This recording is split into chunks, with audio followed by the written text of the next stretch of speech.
Hello there, friends. My name is Rachel, GNS Middle. Gilbert and Sullivan is my middle name, and my middle name is my last name. And we are here today on behalf of Forbear Theatre to explore the magic of the Gilbert and Sullivan operas by very pedantically ranking every element of them. Who are all these people? Tell me who you are. William, tell me who you are. Oh, you're William. That's it. Who's next? Who are you, Joanna? Hi, I'm Joanna. Do you want me to say anything about myself? Tell us about yourself. How do you know us? I'm Joanna. I have played some parts with Forbear Theatre, and it's always huge amounts of fun. And yeah, and I love a good 4-part harmony. You see, like what we did here was this video's ranking quartets, and there were 4 of us. See, I mean, it's not just a hat rack. And Leon, what is your name? My name's Leon, and what? I know you from. Oh yeah, I pronounced it Leon, but it's fine. Oh yeah. I know you from. Well, I know Will and Rachel from Savoynet, and Joanna from an IOLANTHE at the festival, and I also sing with 4 bands. Good. So I gave these guys the parameters, and they scored all of the quartets. There are 13 quartets in the GNS operas, and we are going to see what our collective scores yielded. And I believe Will is going to be leading this discussion. You have access to the secret scores, don't you, Will? I have access to the scores, and I know all of the answers now, and I am excited to share them with you so we see how we did. Perhaps I can tell a little bit about what quartets are involved and a little bit about what the parameters are. So we have 13 quartets, and there was certainly some discussion about what constituted a quartet. Curiously, you will observe when you're looking at the list that there were not many quartets in the early Gilbert and Sullivan works. The quartets really don't start coming into play until about IOLANTHE and on. And of course, as you might expect, there are a plethora in the Gondoliers. And so this is a very Gondoliers heavy discussion, which is fortunate because I think that's a show that especially 3 of us, and Rachel has warmed up to it, are really into. We're big Gondos heads. And Rachel, I think now that she's directed it and is directing it again this month, I don't know if this video goes out before the show or not. Just after. So it will have happened by the time that this is released, and I'm sure it went brilliantly. It was so good. It was so good. So Gondos is going to be heavy in this one, and that's not just the Gondoliers, but we also have a quartet from the Spaniards as well. But otherwise, there's nothing from Pirates, nothing from Pinafore, nothing from Patience, nothing from Trial by Jury. Just hang tight. We'll get to those on another video. The parameters for this particular discussion are as follows. For a total rank of something, we have the following constituent parts: music for 20, lyrics for 20, emotional / comedic impact for 20, noting that a 20 can only be awarded to a song that achieves both of those effects. So for this particular category, we did not find that those existed necessarily, but we still ranked it on emotional comedic impact being one total category as opposed to an or proposition. And then narrative character importance for 10 and enjoyment for 10. And I've just discovered something. I ranked narrative and character importance out of 20. Oh, whoops. And I don't think my opinion should matter more. I think I'll have to change the scores. Just half all your marks, yeah. I'm just gonna half them all right now. Yeah. And I want Rachel to tell us a little bit about what will be the lowest ranking one. I can do this while we talk about number 13. There will be no debate on this. In fact, I will just check. Does everybody have Your Diana, I'm Apollo at 13? No, they don't. No, I don't. No. No. Oh, then only it's my I 12. do. Aww. Well, this 11. This is me because I don't think any number in THESPIS should ever rank higher than anything else, just by virtue of the fact that it doesn't exist. And even though we have really good music for the version we're going to discuss. So everybody says, again, Rachel, Joanna, Leon, and me in that order, say your rank for Your Diana, I'm Apollo. So You're Diana, I'm Apollo. This came number say the rank. 12 for me. Excellent. Joanna. Oh, sorry. It was my number 12 as well. Leon. It was my number 11, and I'm not quite sure why. And mine was 13. I'm so sorry. But because I don't actually, my 13 is, I don't have a strong opinion about it anyway. I would like the three of you to discuss it at length in my library while I focus a little bit on fixing my scores. So I think one thing to point out about this list of quartets is there is not a single one that I dislike. The one at the bottom of my list, I'm not fussed about, but every other quartet on this list, including this one, which I ranked at number 12, I think is really good. And I do think this one is really fun. For me, it got 55 out of 80 in total. I think it's really silly, and I love the music that it's set to in a Baker Henty version, which the reason I am in, like, talking about the music in this is because it does fit really well. And I think there's a lot of discussion about how it couldn't possibly have been the right music or whatever, but just because it is all Sullivan's music, and I think there's only one slight insertion of a bit from If Sophia into it, but apart from that, it does match up extremely well to a Rose of Persia song. And I think it to me, it fits so well with the lyrics written. The lyrics I didn't think were that good, like they were all right, kind of quite fun. But I just think it's a fun number, just nothing, and I do think it is a highlight of Thespis, but it's nothing that's like particularly emotionally, dramatically important, or that, you know, that people will be raving about in comparison to the other GNS operas. So I think the music is really. Oh, were you going to say something? Oh, you go first. Well, let Joanna go I think first. I think the music is really cute. It's pretty. I think it does fit, but actually, I think it would have been better suited, these lyrics, to something in simple time rather than in compound time. But often those two things can be interchangeable when you're setting lyrics. So I think that's okay.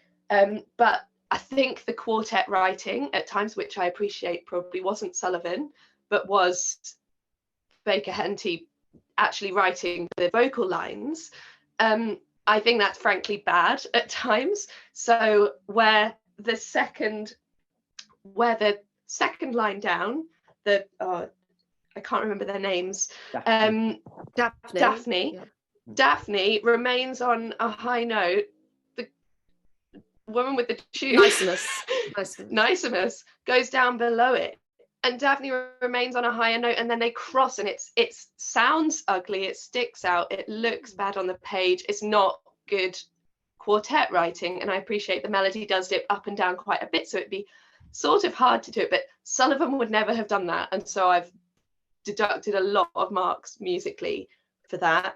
And I think also just going forward, like in this list, my music, I have given like I've given a lot of credit to good quartet writing, which most of these have. And so I have deducted points for either bad quartet writing, or in one case, a complete lack of quartet writing. So yeah, just like bearing that in mind. I think the lyrics are really funny at times, though. I really like, that is true, for I was there and I saw her marry me. So silly. So yeah, it's really cute. I don't hate it. I don't hate it. I don't hate any of them. I think there's one that's worse, but yeah. Just before Leon speaks, Joanna, can you just clarify for those of us who can't remember their grade 5 music theory, what would be an example of simple and compound time? Like, can you maybe sing something that's in simple time so that I understand what that means?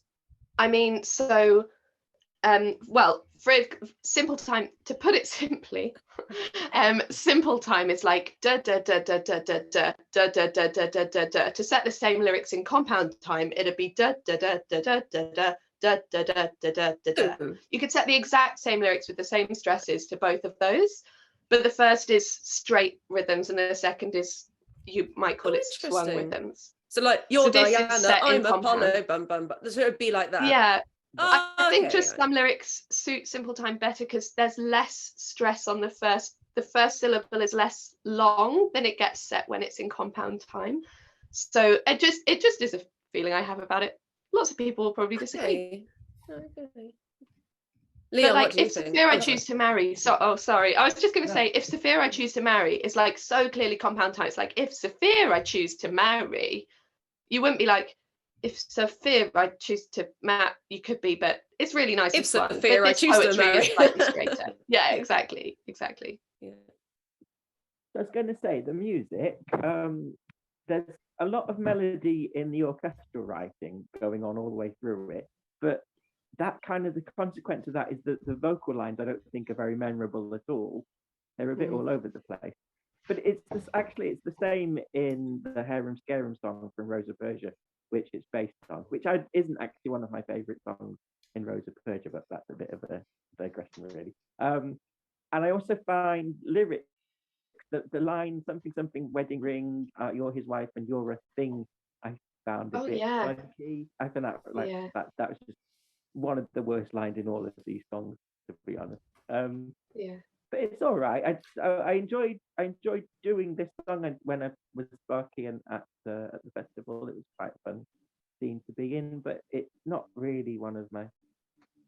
I've sung almost all of these songs on stage, and this is one of the ones I've enjoyed the least, to be honest. So, yeah. Everybody is smart, and I agree with everybody. And yeah, there's a lot to be said for the fact that almost everything in Thespis is a diversion. So we can't say that this number really needs to even be in it. This particular love triangle is a half-baked thing in the first act anyway, and it probably ought to be played like looser and goofier and more madcap than maybe the version we've done lets it. And there could be a version where, like, I don't know, I feel like we played in Act 1 that love triangle very naturalistically. So then this also felt a little like, yeah, we really want to get an answer to this, Thespis. And honestly, I think that if the show played more as a burlesque, it would be to its advantage. And I don't think that could happen with this setting. So I think it's going to feel a little more like, here's a number we are singing. And you want it to feel like, how do we solve this crazy thing? And they, everyone's holding a bunch of pork pies. Anyway, I bet it could be a bit more like, here's a case unprecedented, couldn't it? Yeah, I mean that number is the best GNS number. In fact, the quintets, that's going to be number 1. It's so good. Really... It's an absolute banger. Yeah. I was going to say the plot of this song. It's sort of what's the word? But it's a precursor to the whole Grand Duke plot. There's like the person Sparky and / Ludwig is engaged and wants to marry versus they have this change in their circumstances, and by some pedantic law thing, another person then claims him. He doesn't know what to do. That's exactly what happens in Grand Duke, and I think he probably was reusing that idea because, well, I'm speculating, but maybe because this didn't become part of the canon, and I guess he knew that already at that point. He thought, well, he does that a lot with Thespis. There's even that virtuous triumphant only in theatrical performances. Like, he literally says something really similar in Thespis. He also reused but then cut in Utopia a whole discussion about Lempriere with regards solving the Scaphio-Fantis love square. So he's like, in Act 2, there was a thing with Fitzbattleaxe and Czar where they got into Lempriere, and it's like, no, who knows what that is? So, like, it's okay. I reckon we move on, because I think that this number is, it's a little fluff. So I adjusted my scores. It interestingly adjusted one of my own ranks when I did it, because I didn't use any decimal points. So I occasionally flipped a number down or bottom when I halved them. And I did have a flip, and the flip made a lot of sense. However, our total scores have not changed at all. So my adjustment did not change anything. The scores will now just look a little less large. And number 12, number 12 is from IOLANTHE, Tho Praps I may incur your blame. Good. Okay. No. Yeah. This number, Rachel, what is your rank? 13 for this one. Whoa! This is the only number from the list that I just don't find this song terribly interesting. I find it a bit anticlimactic after the brilliant scene that it follows. And although it's funny that Private Willis kind of appears in the middle of it, I just find it a bit narratively flimsy, and I don't think the music makes up for it. In fact, I find that when Private Willis comes in, even though it's kind of funny, it just like grinds the whole thing to a halt. And I don't know, maybe I'm delusional, but I just feel like this music writing really isn't the best at all. And like I feel like it's just so simple. It's probably something I could have written. I mean, the vocals, not like necessarily the orchestra, but it just doesn't seem to me to be that interesting at all. Like the lyrics are fine, and I guess it's like it wraps up, you know, Phyllis's relationship with those guys, but I just find it underwhelming and a bit woolly, really. It's a good number, and I don't mind singing it. I played Phyllis 3 times. It's good, but this is my least favorite part of playing Phyllis. Rachel, good answer. Joanna, what is your rank? Yeah, 13.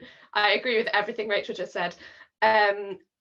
It's interesting that the two people who have played Phyllis hate this number so much. I don't hate it, but it's so boring compared to the others. And I was talking to my mum about this, actually. Shout out Sue Goldsfink.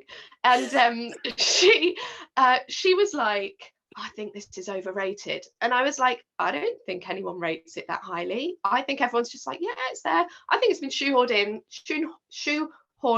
in to finish a funny scene, and they went, we better do something for these characters to sing. And oh yeah, put Private Willis in as well. He's there, and like I think his moment is funny, but like you, I think it totally interrupts the flow, any flow that the piece had.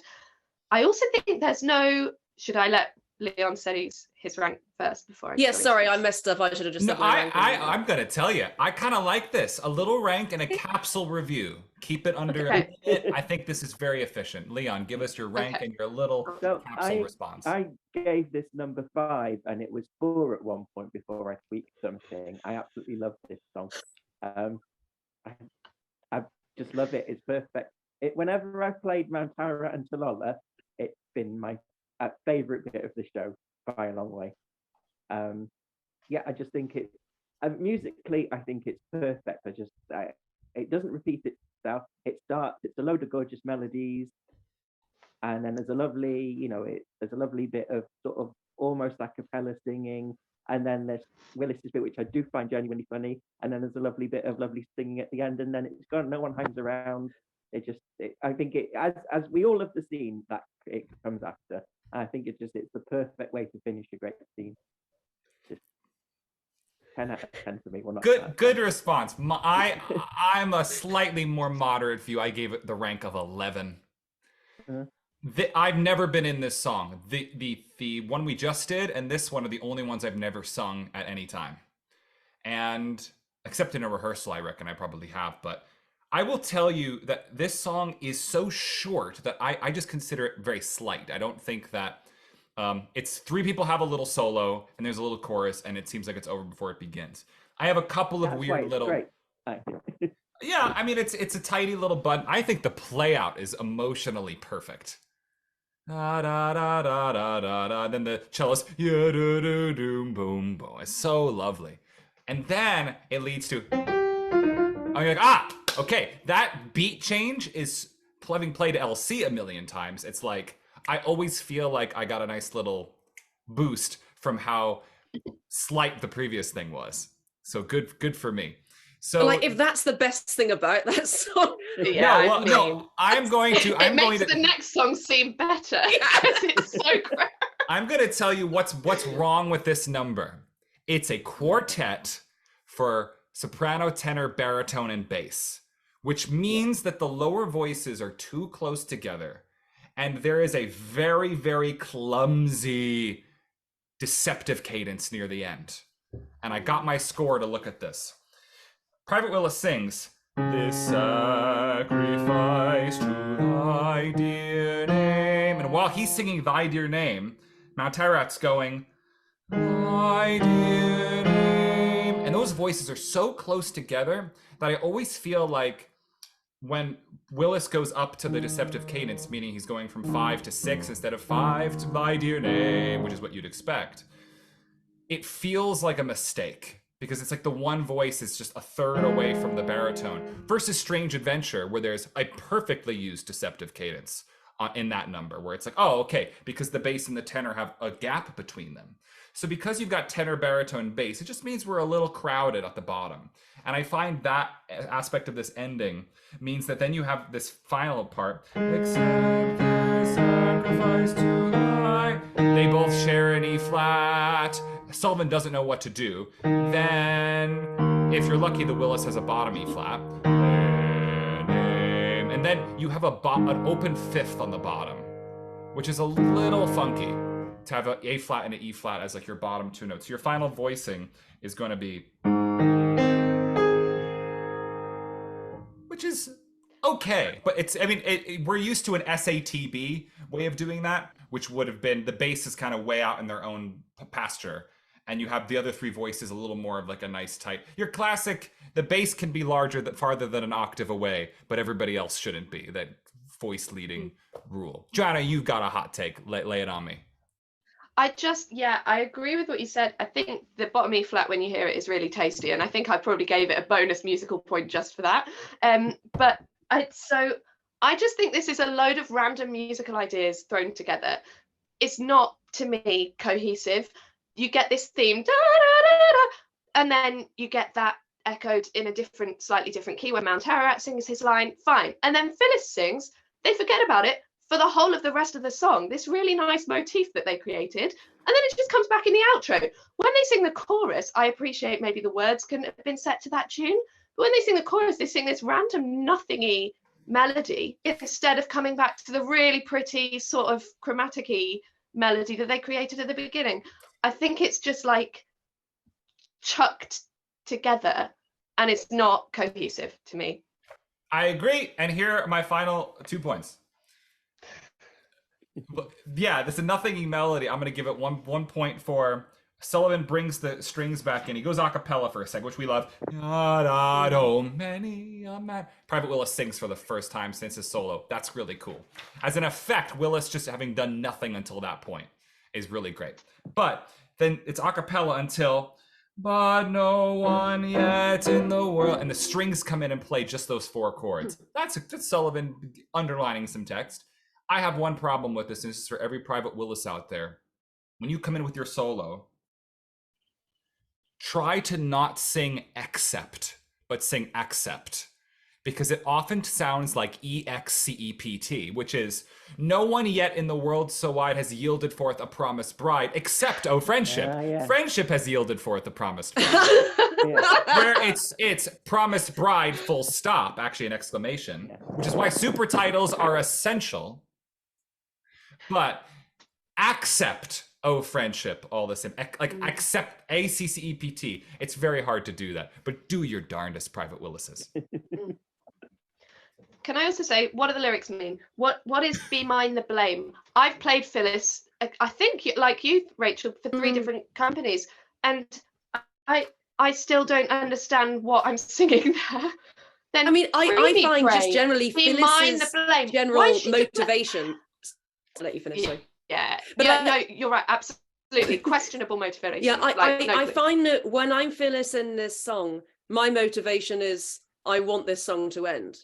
Yeah, be a spare part until you get to go off stage. And like when a character's motivation is I do not care about this situation, oh god, it's so flimsy. Yeah, like what do you do with that as an actor? It's this is hard to do, and I never know how to direct this one either. It's it's to me it's one that when I direct IOLANTHE, honestly, my temptation is just to say let's all just stand still, sing it, and do our best, and just move on to the next number, because it's it's all right, and let's just do it. Show people that we've done the number and move on, because there's nothing to be done with it, really. So confirmed clunker. Let's move on to number 11. We've got, I don't think this is a big surprise to anybody that this is a rather low choice, but from Utopia Limited, It's Understood, which is the quartet for Zara Fitz and the 2 Wise Men. Rachel, what did you rank It's Understood? I will tell you. I'm sorry. My phone is dying. We'll go BTAS. That's fine. So I gave it. Got it in 1 second. I think it's too late now. I gave it. Sorry. I gave it a 12th place, and I just conducted and directed this show. I love It's Understood. I've played Scaffio in a concert, and I got to learn that part correctly, which is a rare privilege. And I really enjoyed singing in this song, but it just doesn't. It was cut when I played Scaffio in a full production, which was a shame. But it is a number that, because we all know this plot doesn't get resolved, though I will credit Natan Zemansky for writing one wonderful line of dialogue in Act 2 for Zara that actually solved the plot and was funny and got a laugh, which is double the benefit. It is a bit of like a nothing burger of a subplot, so we don't feel too much when it happens. And I will tell you the truth, it is so vastly overshadowed by the brilliant duet that follows it, which is really what the number is about, is look what these two managed to pull over on these two nerds who sing semiquavers. So it's like they leave the show and then it's like, the duet happens. And really this to me always feels like a warm up to the actual emotional meat of this moment, which is really about how we get to see these two be private for the first time since they've arrived and they love each other. So it's 12th place for me. Leon, what about you? Okay, so I gave this was 9th for me. I like the words. I love the second half of the music. The first half, I think it's Sullivan's worst choice in any of these songs. It's the melody and the harmony that happens on when Fitzpatrick sings "Which gentleman prefers to die," and a bit later of "Bloodshed they are rather shy." It's so, because the song's in C major, and the melody goes to a C, and the chord is a C major, and he pauses on it, and it's like it should be a moment of tension, but it's just the tonic in first inversion, and it's like, if you're going to pause on something spicy, or pause on a dominant seventh. For God's sake, don't go to the tonic and pause, and then resolve to the tonic. That's so lame. What the hell? I found that really unsatisfying to sing and to listen to. That just sucks. You can play it, go on, play it, Will. You'll see what I mean. Oh yeah, which gentleman prefers to and which prefers survival. So it's a little weird. I don't have the score in front of me and I know how it goes. It's one of those. Joanna, what's your rank? So it's my number 8. I don't dislike it. I quite like it. I will say it's the one that's been stuck in my head the most the last few days while I've been doing these rankings. But maybe that's because I had to listen to it one of the most, because I've done Utopia twice, but I can't remember ever watching it live other than the times I've been in it. And I don't know this one all that well. I've never done Zara. So yeah, I think the music's nice. I think it's just when they're all singing different words for such a long time, who is supposed to know what's going on? And other than with super titles, but then I find the harmony a bit sparse once they start with the semiquavers. There's too much unison for me. 2 of them are singing basically the same notes as each other. The other 2 are just with the odd popping up to a C from a G, like taking turns with that. It's like I feel like they could have harmonized it more in that moment. That there's more Sullivan could have made of that. I think I still gave it a 15 for music. I think it's really nice and catchy and pretty, but it's but yeah, there's just a few sort of missed moments for me. Yeah, it's nice. Beautiful take. Rachel. So I also put this in 9th place, same as Leon. I gave it really high marks for the material itself. So I gave it an 18 for music and a 17 for lyrics. But most of those lyric marks just go to how kind of aesthetically nicely the lyrics feel in my mouth when I say them. Then I also know that their lyrics aren't very kind of meaningful. So it's lost some marks for that. And also it's, as Will has already alluded to, this plot isn't really played out properly, even with the glorious addition that Natan put in for us. So narratively, I find it a bit weak. I don't find it dramatically or emotionally impactful, but I do really enjoy this number. So I think this is a great song. And I don't have the lingo to say why this is cool, but I do love it when it goes into Scaffio and Fantas's solo sections. I love both. I love both of those key changes. The quartet going into, I think, Scaffio's first, and then the switch over to Fantas. I love those bits. So yeah, all in all, I think this is a really fun number. number and I do enjoy it, but I'm not disappointed that it's come third from bottom. Like, I'm not disappointed that it's gone from my rank of 9 to an overall rank of 11. Like, yeah, fine. I'm hip. Rachel, good point about that middle section. Yes, there's some really beautiful dark harmonies there and little entrances from like the horn that come in on certain accents that I enjoyed when we just did it together. Enjoyed conducting. The spot you just sang near the end is wonderful because while everybody suddenly has, it's almost feels much more like a Mozart moment. And then the flute's like, ya da da da da da da ba ba. There's this beautiful melody in the winds that counters that moment where the semiquavers are all finally together. And it really means something. I think that to the end is dynamite. And the bombastic restatement of the main theme at the end into the duet is actually a really nice little play out. And Joanna, you're spot on with what you said, but I can't remember what it was because Rachel spoke in the interim. But you said something that I wanted to piggyback on about something. I think it was about the harmonies though, and the semiquaver popping stuff. It's an effect more than it is writing, isn't it? Right. So the thing about that moment, super titles helped a lot, and we had the two sets of words on opposite sides, meant that you didn't matter. Like, you actually then don't have to try to listen to it, and you could just sort of hear it. And if you listen to the 1976 D'Oyly Carte recording, John Reed and John Eldon, sorry guys, get out of sync on that moment. They don't sing it, like they lose each other for a second, which is a shame that they recorded that recording in such a speed that there are so many little blips in it. Not as many as on the Grand Duke, but those two recordings, as much as I love them, have their little blips. So don't ever learn from any recordings is sort of the way it should always go.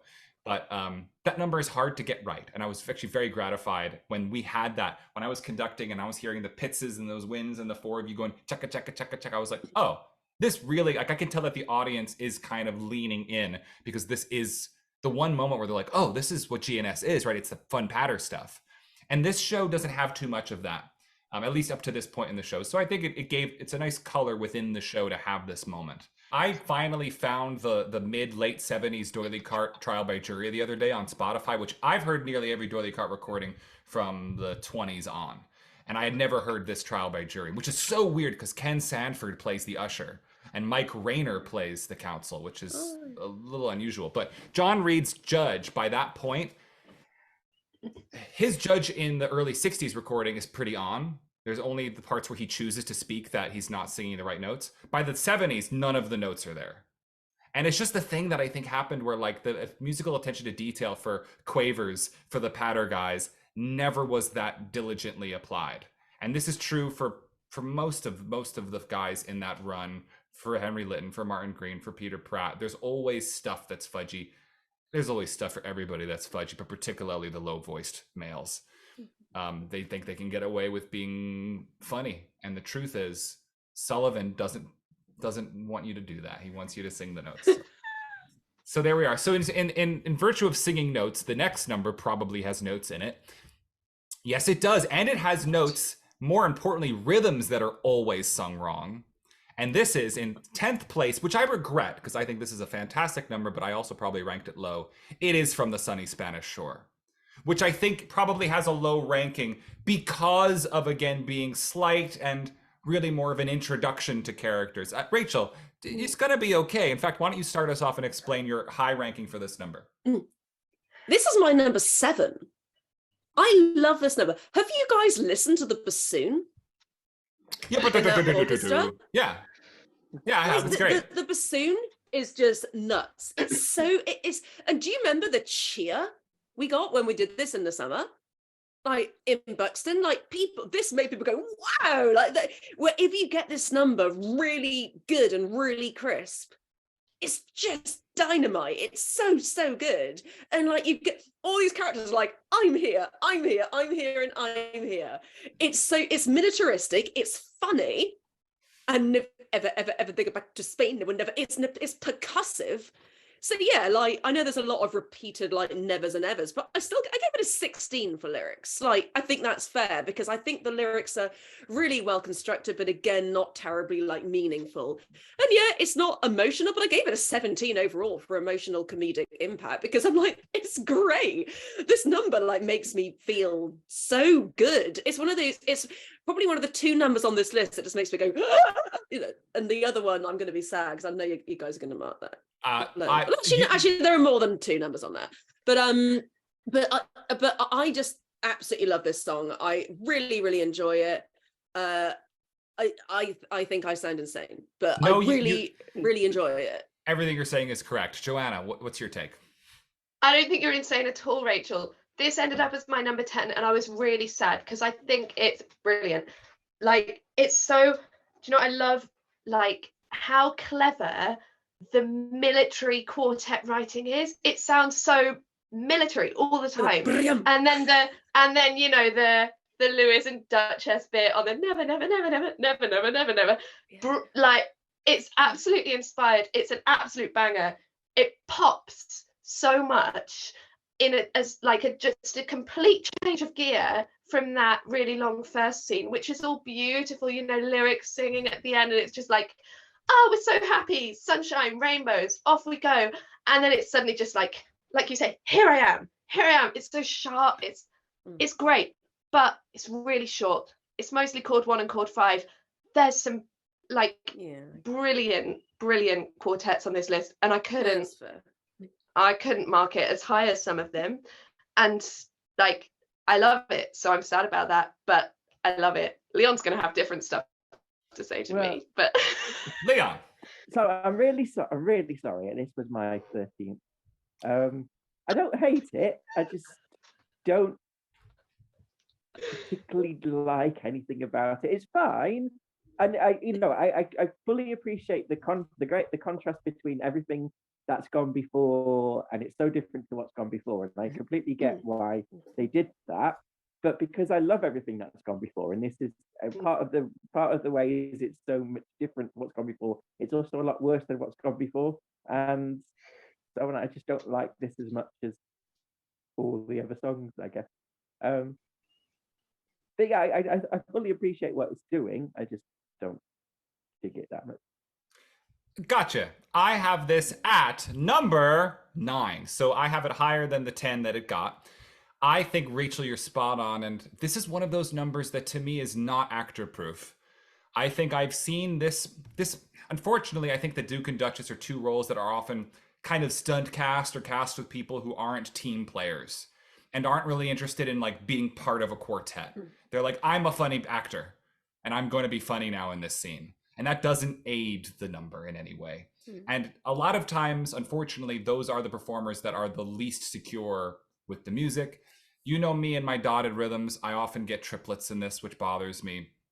There's often a pause on and if there's no pause written. Sullivan didn't put a pause there. And if you put a pause there, I think you've jeopardized the entire rhythmic structure of how the first part feels versus how the second part feels. Your internal metronome must keep going. So please do not submit yourself to the echo chamber of what recordings have done. Besides that, Rachel, you have the luxury of having worked with a superlative cast who, when they performed this number, did such a good job. I've been lucky to be the Duke once in one production and the Louise for the Eddington performance with you. I've been lucky to be in this number with people who were team players and really nailed it. And I think that done as well as we've seen it done, and we've been lucky to be a part of it being done, this is a 10 out of 10 number across the board. It makes a difference, doesn't it? It does. But you see our difficulty. Joanna, I agree with you completely with the thing you said, which I think I do remember. It's good. I wish I had never. Well, that's really good. I mean, the fact that those notes are usually never quite so secure as that, as you just described. But you said something that was good, and you said everything about the Duchess and Louise's. Never. Was that That's not that. No, it was something else. Oh, okay. It was something about something, but you're right.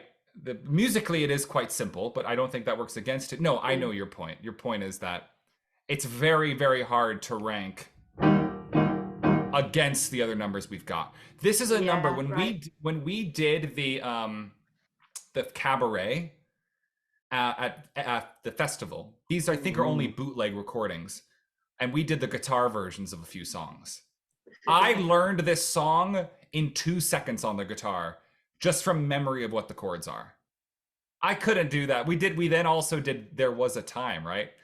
And I had to I had to work on that, right? So there's a difference. Sullivan sometimes writes chords, and sometimes he writes just a couple. Like he sometimes does the harmony, but it's not meant to be. But we have to. I know Joanna and I love the ear candy, and I can appreciate maybe Leon's got a little bit of that take too. That this isn't one of the ones that you go like, my voice is gratified to have sung it. So I think that we can say that this number is incredibly effective, and may only suffer in this ranking because it's an introduction that is very serviceable and very effective and could stand out to be a highlight of the show, but it's taken out of context. It's ranked against some of Sullivan's most beautiful music. So we have a little bit of a disadvantage there, which leads us to more and more beautiful music. The first really pretty number, sorry to the one from IOLANTHE, but the first really pretty number in ninth place is from the Yeomen of the Guard, Strange Adventure. Okay, I'm gonna decide that Joanna's going first on this one. Joanna, tell us your facts. Right, it broke my heart because this was only my number 7. But Strange Adventure just blows my mind. It's so beautiful. It's not that emotionally or dramatically impactful, I guess. I love how Yeomen, right, has this totally different sound world, which kind of makes people go, there's lots of songs in minor keys. There's no songs in minor keys, basically. and it also makes people go, it's not a comic opera. It is a comic opera, but the music sounds totally different. And I love how in Strange Adventure, the music sounds Tudory. I think it's so clever. That whole da, da, da, da, da, like you could hear it played on like some kind of Tudor period instrument. And obviously it's right set in Tudor times, right? So I love how it matches that. It's so clever. It's just sort of otherworldly because we don't hear music like this from Sullivan a lot of the rest of the time. I also think it's really so bold that it's all unaccompanied for an entire verse at a time, and then an amateur cast sings it. And if there's some really good amateur yeoman casts that sing this song, and if it's not such a good amateur cast at tuning, the orchestra then go, here's how out of tune you just went. Yeah. It's brutal. I think I docked a musical mark just for how brutal that is, because Sullivan wasn't necessarily writing for amateurs, but it makes it slightly less accessible than some of the other songs. But it's just so nice. And also, this is like a real doily cart recording thing, and a real me doing concerts with fans of the old doily cart thing. But I love when people finish on tomb. So nice. It's so beautiful. Sadly, only my number 7. I'm not sure how. There's loads of great songs here. It's not funny. I'm surprised. I thought this was going to be like first place for you based on your reaction, but only 2 ranks off. It's not a great loss. Yeah, it feels big. I don't know. I had it in 8th place, and I would just agree with you that I actually feel like I've done Sergeant Merrill. I did it with the Eddington cast, and I do find this like, oh no, this is like, it's almost too terrifying, and singing it outdoors was not fun at all. I was like, I don't hear anybody, and we were mic'd, so everything about that was terrible. But George Ireland was a bit of a rogue agent in that one rehearsal. Yeah, he played an A flat, didn't he? He suddenly played it in the other key, in another key, and then went to the real key at the end, and everybody went. And I said, George, you cannot psych out my cast like that. That's not fair. So I honestly, I think that I'll finish my review and just say Joanna hit the nail on the head with how beautiful the sound world of Yeomen is and how specific it is to evoking a type of time period. And this number's graceful attitude has that. It has that moment that's like the moment of that big old low C in the Figaro Act 2 finale that comes in. And that moment where when you finally reintroduce the theme at the end, Tawa, Tawa, Toom, and you just have this like, the orchestra's just like, this is some scary stuff. Yeah, just beautiful stuff. We all love those inner voices playing together. If I dock it for any reason, it's because it's one of those numbers that is the least motivated to exist. based on especially the fact that its cue is, I know some women who would rather die than be an old maid or whatever. And then Sergeant Melton says, like, I know one of them. And that's the cue to the song. And it's like, what? What? Yeah. If anything that this number does is it's for Fairfax to think about what the next line he's going to say is, which is, of course, when he's like, wow, I can't believe Elsie was the lady from the thing. And then, so that emotionally clears the air. It's one of those moments where Sullivan allows for Gilbert's like plot beats to just kind of get massaged by just going, and here's a new scene. And I think it's, as an unaccompanied piece, it's beautiful and we all love it. And I'm going to offer Leon the next choice. So, you're going to hate me. I gave this number 12. I agree about the music. Everything you said about the music, I completely agree. But dramatically, it does not work for me at all. So for like an explanation, the very first time I saw Yeomen, they added some lines. So Kate said a thing about, oh, by the way, while we've all been talking about this, I've written a madrigal for us to sing about what I heard last night. Colonel Fairfax, would you like to sing the tenor part? And he goes, oh, I'll have a go. Ha, ha, ha. And then they sang the song. And then the second time I saw it, they didn't do that. They just did the normal lyrics and dialogue. I was thinking, so why are they singing this song all of a sudden? It makes no sense for them to sing that kind of song at that point. Like sort of pieces which are sort of like a stand and sing madrigal thing.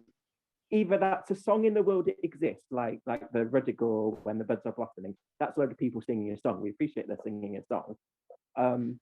Or have something that connects it to the world it's in. And this is like, there's no reason why these four people would sing this kind of song at that point. It just doesn't work for me. And also in terms of like, so 3 out of 4 of the people singing have no stakes in it whatsoever. They're just being gossip. And the only person who does have a stake in it, Fairfax, what he's singing doesn't reflect what he's thinking. He must be thinking other things entirely. So it completely loses any drama for me. It just, I think you wouldn't cut it because it's such a great piece of music, but it's one of the most cuttable things on this list in terms of its impact on the plot. It has no impact on the plot at all. You know, but Brett Walker cut it, but they also cut like 9 numbers from this show in their 1980s video of it. And it was very irritating to me because the libretto with the DVD is complete. so you're like, where did this go? Those added lines, that's quite wonderful. I think that should just be the thing. Rachel, what's your take? Yeah, they also cut Alas I Waver in that DVD, which is great. So basically, Leon said everything I was going to say in like a better way. What's your ranking, Rachel? Sorry, it came 11th for me. Look, I agree that it's really lovely musically, and I especially love the never seen. I love the like Dame Carruthers and Fairfax doing that. I love that. And actually my only ever experience of singing this song was when I was on the radio in St Andrews, and we picked this and Brightly Dawns Our Wedding Day because there were 4 of us and I sang the alto part. And it was in my second year at uni. I'd never sung those songs before because this was like only my second year of knowing GNS stuff, and I thought this is a really pretty song and I do really like it, but just the lyrics aren't good. Like the poetry actually isn't great. It's kind of basic. So it's musically beautiful. The lyrics are not really great even as poetry, and they're also just really narratively flimsy. And as Leon was saying, it's just, Fairfax does have stakes in this, but the whole song is the dramatic equivalent of people just going, there's nothing. And the thing is, I agree that there has to be a song in this place because of what Will just said. There needs to be some time for Fairfax to think. You couldn't just have them all walk off stage and Fairfax carry on. That would be really weird. Because like it's in the language of these operas, there does need to be a song there. And I do think this is the right type of song to go there. So I am kind of forced to admit that when it comes to like opera structure, I am very glad this song is there. But it isn't a song that, and it's a song like I do look forward to it because I do like this musically, but as Leon was saying, it's like you don't care. It's lovely music, but you don't there's no stakes here at all, and it's just and it doesn't have the lyrical chops to kind of make up for that, I think. But I love it. It's musically, it's gorgeous, and I do like it. Leon. Yeah, I was going to say, I think it would be better if it had like a accompanied rest it intro, a bit like Try Me Lifelong does, which has "So bless my heart, consider my position, blah blah blah blah," and then they sing like a quintet where they're all singing the same thing at the same time. If there was something like two characters singing a little bit of rest it, and that led into it, I think that would work a lot better. They would have to write the rest. They'd have to write the rest in the style of this much older style of music that didn't really have recitatives. But maybe you could pull it off.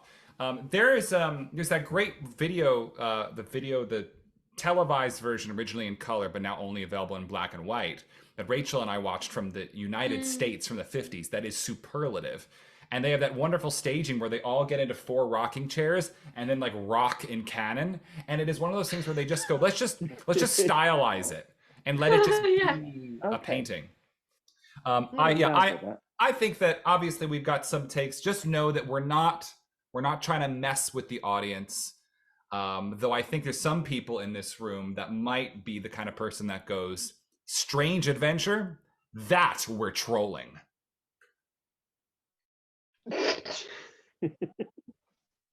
So that's I think Rachel got the joke, but it was a bit.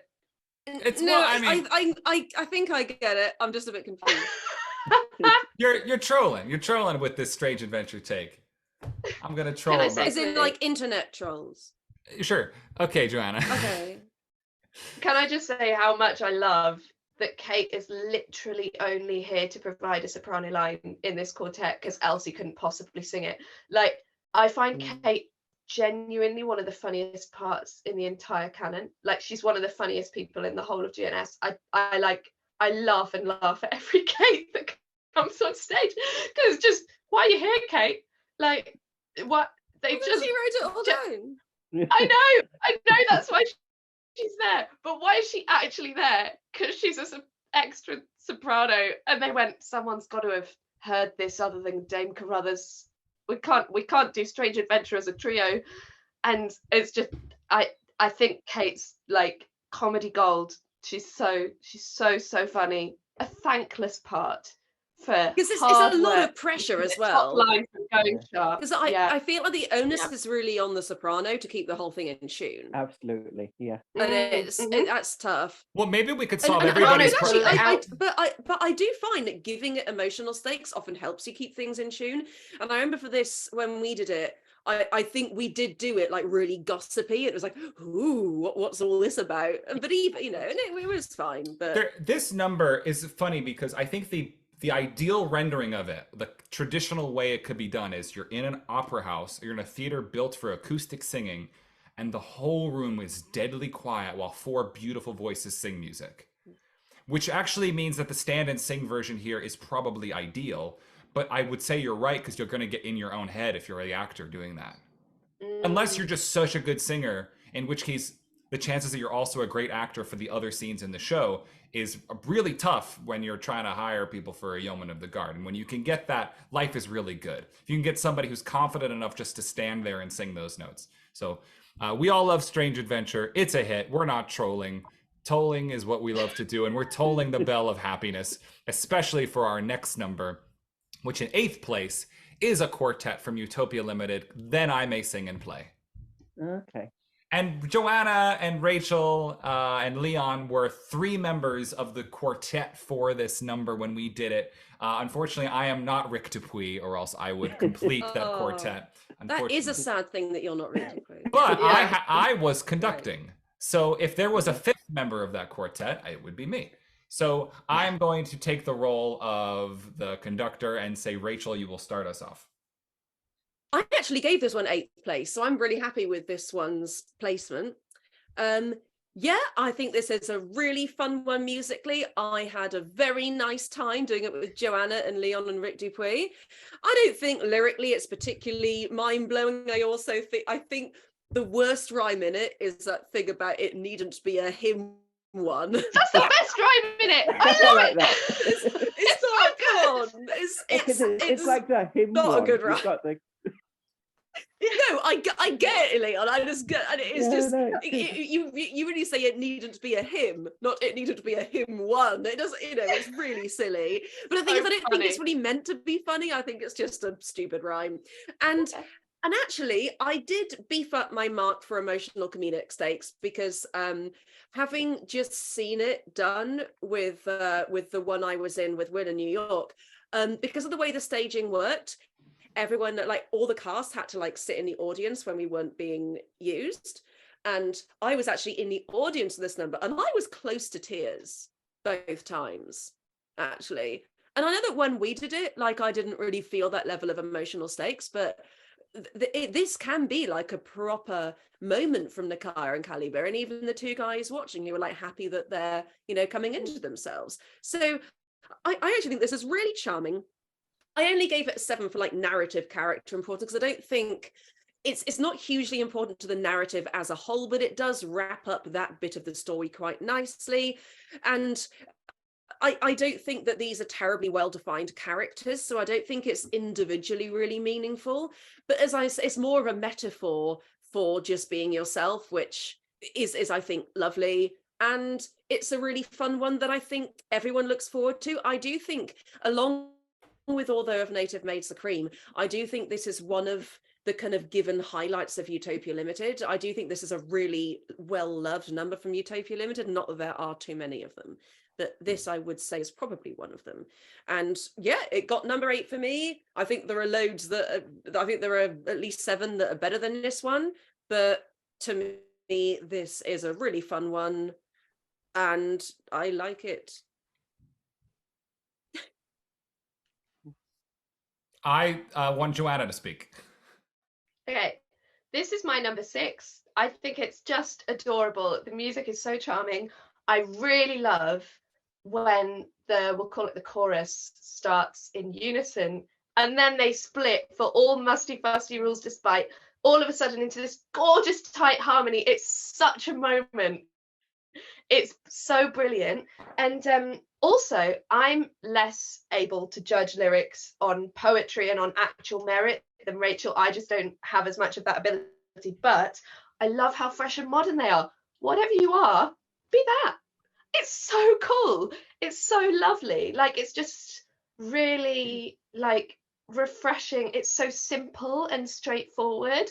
And actually, like, I have some notes here. Literally, the first note I wrote about this was Prim 1, Hymn 1, hilarious rhyme. So like, it's the most important point to me about this song. But yeah, love it. Cute, adorable, really fun to be in. Gorgeous. Leon. It's my 8th as well, so I'm happy that it ranked 8. I like the way it's got lots of different sections which don't sound anything like each other, but they fit together quite well in a way. They're not seamlessly, but it just sounds good. And I like it when he takes a risk like that and it pays off. And I think this one does. I find the lyrics, whatever you are, be that, whatever you say, be true. To me, it sounds like something off like a cringe. It is a bit cringe, poster. I think. It's something like, I could see that on a poster that. of like a beach, whatever you are. But actually, you sometimes see this thing which is like fake Dr. Seuss quotes, and that sounds like one of them. They're supposedly real Dr. Seuss quotes, but they're not. And I think I've seen that as like someone wrote this into a Dr. Seuss type poem and said, "Our inspiration from Dr. Seuss." I'm thinking, that, come on, that's not Dr. Seuss. He never said that. But it's good. I like it. Yeah, 8th place. I'm happy with that. I really enjoyed doing it with you all. Yeah. I gave it 10th place, which is not a slight. I when we had a rehearsal for this last show, I said to everybody, we were singing it, and I went, everybody in the cast is going to be jealous that they're not singing this song. This is one of those numbers. I actually love the sloppy join after hymn 1, Da, da, da, da, da, da. It's so wild. It's so goofy. Joanna, your take about the unison into harmony is exactly why this shines. It just shimmers and it's so wonderful. I think it's weird that Dramali thinks that one of the princesses' names is Patricia. Give every answer, Pat. So I think that's a little odd. But this number is a hoot and a holler. And of course, I love the fact that we're in this wonderful suite in the end of the show where there's no talking. From the beautiful English girl to after this, there's a wonderful, we're in D flat, and then he just goes. And it's like, oh, okay, we're still in the scene. We're still in the song. And I think that's dynamite. So congratulations to Sullivan and Gilbert for another hit song. And we will go on now to the next one, which is in 7th place. We are getting to some serious numbers here. This is 7th place. For someone, maybe you will tell us it's not for me, but in 7th place it is. Then one of us would be a queen. And because I just announced what place it was in, I will tell you that I gave it 5th place. So I'm going to be one of the folks that moved it up and not one of the ones who dragged it down. This number to me has always meant a lot. When I got to play Giuseppe, it was probably my favorite part of the show. The choreography for it was always really fun. And the harmonies, when sung correctly, again, we always know that that's a struggle with these fast pattery quartets, really are quite something to marvel at. It's a classic example, too, of when it's taken at a clip with no unwritten pauses and no sung lines turned into parlando. It's really, really good because it reminds us that sometimes being real is better than being funny, and funnier even then. And I have to talk about that a lot when it comes to one of the other quartets for these characters coming up. In fact, actually all of them. So, but this one, it feels like it happens a lot. And I love every second of this. From the second you get to, can we argue that Viva is part of this too? If Viva, his argument is strong, is like, it's the lead up, right? And with that being the case, I think the Gondoliers Act 1 finale is one of the most vastly underrated. Usually people mention IOLANTHE or YEOMEN or some other ones. This one to me is, I think, emotionally so profound and so concise because it just involves these 4 people. We'll get more into that later. Really, it's a 4-person story, which is very compact. And because it's all the same story too, it's not even like 4 different, it's really one story. There's one thing happening for this whole act finale, and I find that very refreshing versus sometimes all of the chaos that you often get. Big hit for me. Let's go up the voices. Leon, tell me your story. I actually only put this at 10. I get why. I fully appreciate that it's a highlight for a lot of people, but I don't think it's particular. It's always like a criticism people often make of Gondoliers is it's more fun to be in than to watch. And I think this song in particular is a strong example of that.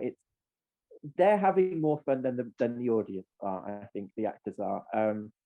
I don't think it's particularly funny, and musically it's just all right. The Tessa and Giuseppe verses are sort of interesting.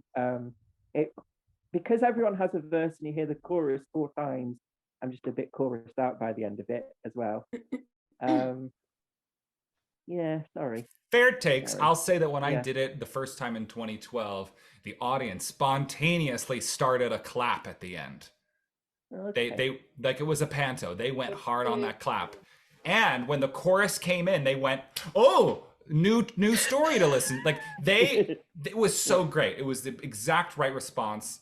And but I take your point, Joanna. Can I qualify it slightly? Actually, I would like you to.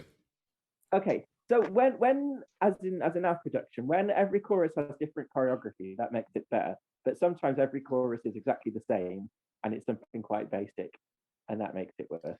I will tell you, when I choreographed it and when Rachel choreographed it on 2 separate occasions, we made sure that we kept things spicy, because if you know one thing about staging a number with refrains, it's the refrain should reflect the verse that came before it. even if the words and the music are the same. So that's a really good insight, Leon. Thank you, Joanna. So this was my number 9. I'm sad that it was only my number 9. I love it. It's pure sunshine. It's an absolute banger. I'm just not sure it has much emotional or dramatic impact. I think I marked it quite low for that, just looking at my marks.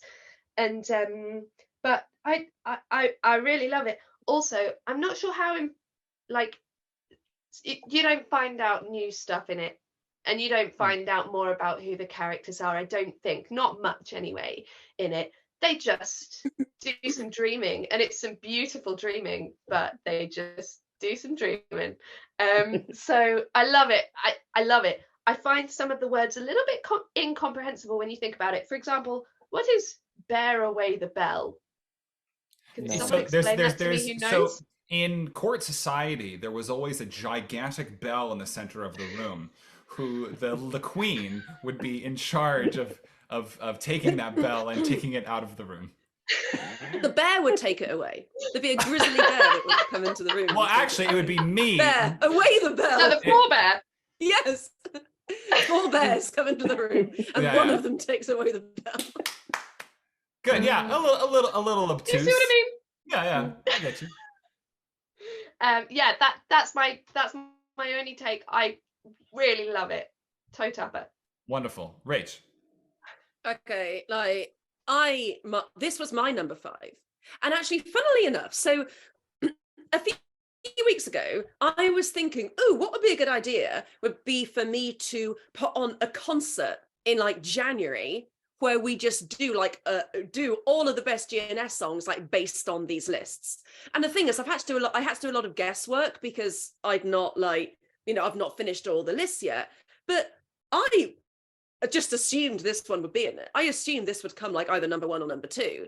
But actually, I only put it number 5 in the end because during the ranking process, I realized that some were stronger. But honestly, this one is just dynamite. I think it only lost out because, as Joanna says, just dramatic emotional stakes, narrative character importance, like those are the 3 it fell in. And I only gave it actually a 17 for music. I think, just as Will was saying, the refrains are just the same each time, but there's a lovely coda at the end. But just let me take you through like the adventure that you go on in this song. I mean, first of all, there's so much comic potential, and one thing that I did at a concert that I did about a month ago was, as Gianetta, I went, I wonder whether she'd wear a feather. I rather think, and it was just great. There's so many funny things you can do with it, and Giuseppe and Tessa's verses have such funny things like how clever, and there's something to me that's really funny about Giuseppe singing "and noble laws will scrape and bow and double themselves into." There's something funny about that bass line that comes in. I don't know what's funny about that, but then just and the kind of weird like all of those, like, because it screams like a fun dance move, and it just strikes me as something that is just, because to me, like, as a person who loves to like move their body to music, the numbers I like are ones that just make my body feel happy because I just know where the impulses go. Like If Sophia was another one. Do you remember the way we did better? And this is one of those ones that's just such a groove. It just gets into my body. But yeah, ultimately it lost out for me and only got number 5 because others have more like emotional stuff going on. But this, I love this number, love it to death. I'm always happy to hear it at any concert, always happy to see it perform it myself. It's sunshine, as Joanna says. I gave this a 10 out of 10 for enjoyment. There are 2 others I gave a 10 out of 10 for enjoyment, but like this one, pure sunshine. I think that, Joanna and I, as inherently musically savvy and selfish performers, we love moments when the harmonies are really good, even if the audience would never know. And to that end, I want to point out something really good about Sullivan's work here, which I'm thinking to myself, would anyone care about this? But I know if I mention it, Joanna will be like, oh yeah, that's good. Sullivan did a good job there. He could have written for Giuseppe, "Oh, 'tis a glorious thing, I ween to be a regular royal queen," but he gives him, "Oh, 'tis a glorious thing, I ween to..." He gives him the third, and you'd think he'd be the bass line, but he's like, bro, the orchestra plays the bass. Yeah, it's mad, isn't it? And so often in quartets, the bass singer, which I'm usually playing, has to double what the orchestra's doing in a very boring way.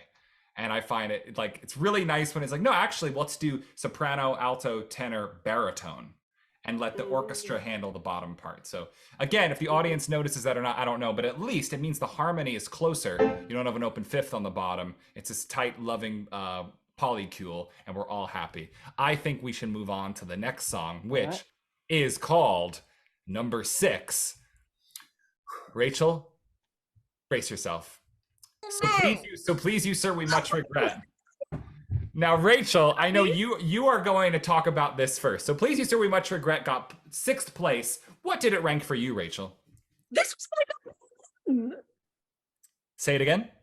This was my number 1. Yes. Yes. So Rachel. This number. Rachel, actually, you know what? I want everybody else to go first. Yeah, no, everyone else should go first. You defend your case, because none of us dislike this number.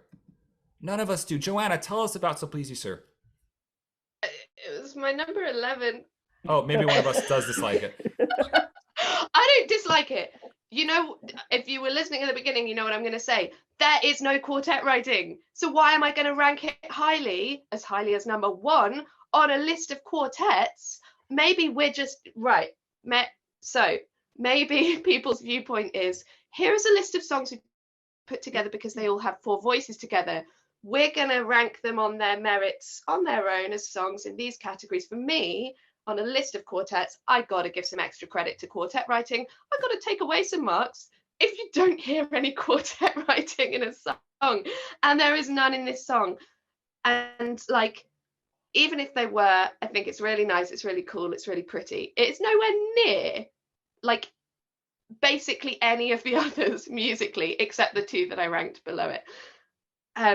Except maybe like it's just, yeah, it's to quote The Good Place, you're basic. That's me. What does the baritone sing? What does the baritone sing kind of in the quartet? So, but he only sings in the 2nd verse, and he sings tra-la-la-la-la, tra-la-la-la-la, tra-la-la-la-la, tra-la-la-la-la, tra-la-la-la-la, tra-la-la-la-la, tra-la-la-la-la, tra-la-la-la-la, tra-la-la-la-la, tra-la-la-la-la-la, tra-la-la-la-la. That is a part. Yeah, he sings it against all the chorus though as well. I don't count that as quartet writing. No, I get that. Maybe I was harsh to say none. There's very little. And when there is, the voices would be all wrong because it's 3 very close female harmonies and like a way down bass baritone or baritone. Like it's not good. It's not good quartet writing, even if it were. Sorry. Well, let's just say that good quartet writing. We're assuming the conclusion that a good quartet writing does imply like SATB maybe, or like a more spread out set of voices.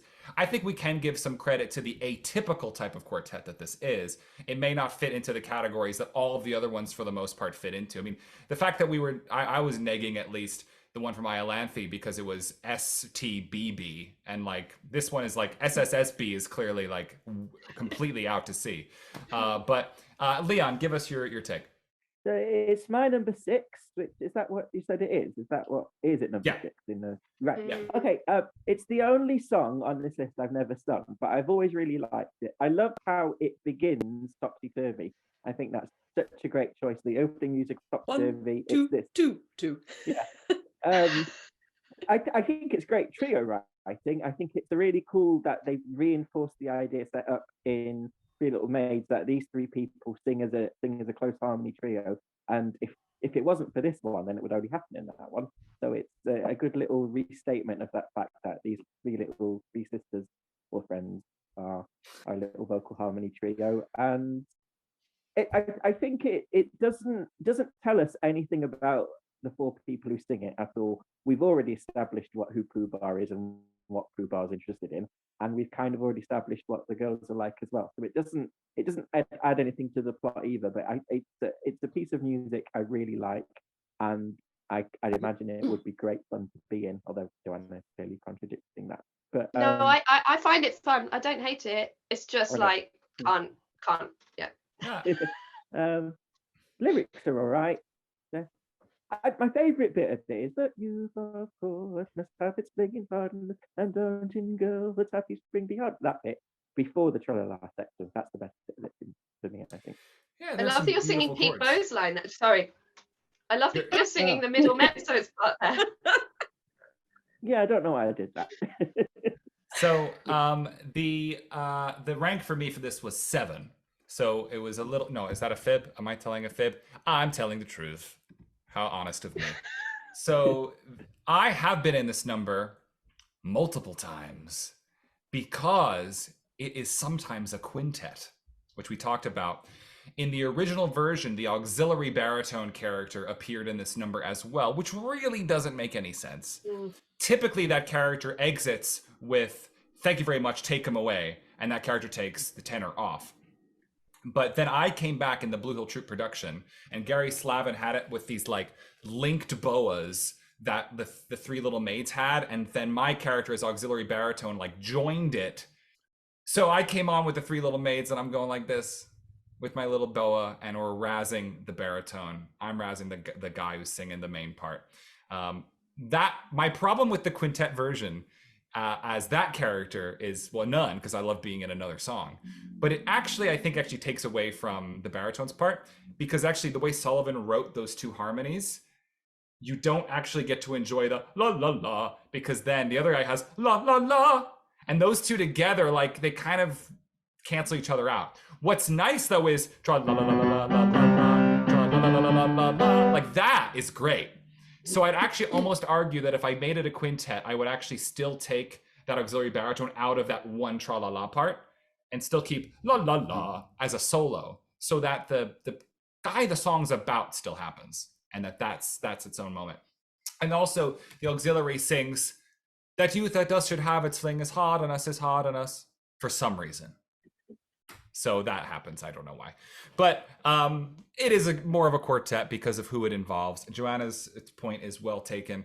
I think this number is very pleasurable, but I can argue that it's slightly off of the requirements. Rachel is champing at the bit to defend her first place positioning for this number. So please take it away. Oh God. I think it is difficult because it hadn't occurred to me that it's not being kind of a traditional quartet in the same way that, you know, Strange Adventure is. It hadn't occurred to me that that might actually docket points, because the thing is, like, in my journey thus far, I've come across loads of songs which have been really difficult to categorize, and there are even things which, you know, for example, I put Now Julia Come into the soprano arias because that literally is the best place for it. And the thing is, it actually came really high, and I felt weird putting it so high because like, oh, it's not really real either. But where else am I going to put it? And I don't know. I mean, perhaps this one should have been a trio. I don't know. But the thing is, like, the baritone has he's like the main person in it. The song it's centered around him. And actually, and the thing is, I only docked it 1 point for character/narrative importance because, well, there are actually very few songs in the canon where the narrative properly progresses. Like, yeah, Act 1 finales all the time, but usually the songs are a pleasant full stop for the scene. But actually, in this song, you do get a tiny bit of narrative progression because you get to see the maids kind of explain themselves and be all cutesy and like say, and like, but be kind of teasing to the baritone, and you get to see him like show his haughty character a bit more, but then you actually get to see like a softer side of him, but nobody does, so why should you? And that line I think is so clever. And also just musically, this one to me is just, I only gave it a 19 because I appreciate there's probably more substance to a few other ones on this list, and I'm saving like 20s. But this one to me is just almost perfect musically. And it's probably the most, like, if I had to pick one song in the entire canon which was the most like serotonin inducing, it would be this one. There's something about the but then the harmonies that, I don't know if you can play that bit well, but Don't in Girlhood's Happy Spring. Yes, nice. Like, there's just like something so crunchy about that, and I have sung all parts of this, and maybe that makes me love it more because I just know it inside out. and it just kind of gives me it literally like makes something happen like in my chest. It like fills me with like a different kind of air. Like I breathe differently when I hear this number, and it makes me joyful in a way that no other song in the canon does. Like other ones do, but not to the same extent as this one.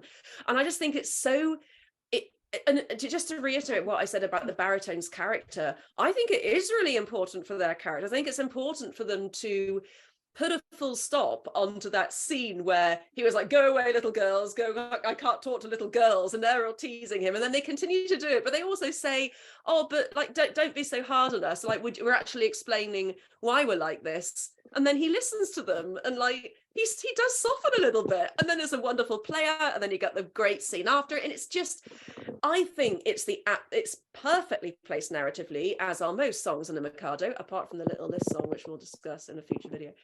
But it's just, to me, it is even more of a sunshine song than regular Royal Queen, and it just makes me utterly joyful, and I could talk about it forever, but we don't have all the time in the world. Well, it's okay that we don't have all the time, and actually I just got notification from the arbiters that because this is the only number on the list that involves the chorus and is not strictly a quartet, it is actually disqualified altogether, and it is no longer on the list at all. So unfortunately, Rachel, it's no longer your first place anyway, so don't worry about it. But where would it go instead? Showstoppers, why not? So let's move on to... Do you think it should go in Showstoppers? Well, let's rank it twice. Let's go to number 5 now, which, to keep the ball rolling, is from the same show. It is The Magical Brightly Dawns Our Wedding Day from the Mikado. This ranked for me in a place, which I guess because I said those words, I will say it first. And it was 6. I ranked it higher than the previous one by 1 position. And I think that's because I think that we discovered at Eddington the comedic potential of this number did not sacrifice its musical value. I've been in a funny version of this number before that did sacrifice its musical value, I regret to say. When we did it, I was playing the baritone part in this case, but sang the auxiliary baritone part because our auxiliary baritone was able to sing the tenor part, because you made the tenor and soprano not sing and then had the 2 other little maids be a part of it. And I was like, let's put in a little clip of that if we can. A little 2 seconds of that. That was so fun. Sing a merry madrigal, sing a merry madrigal, sing a merry madrigal. Fa la la la la la la la la la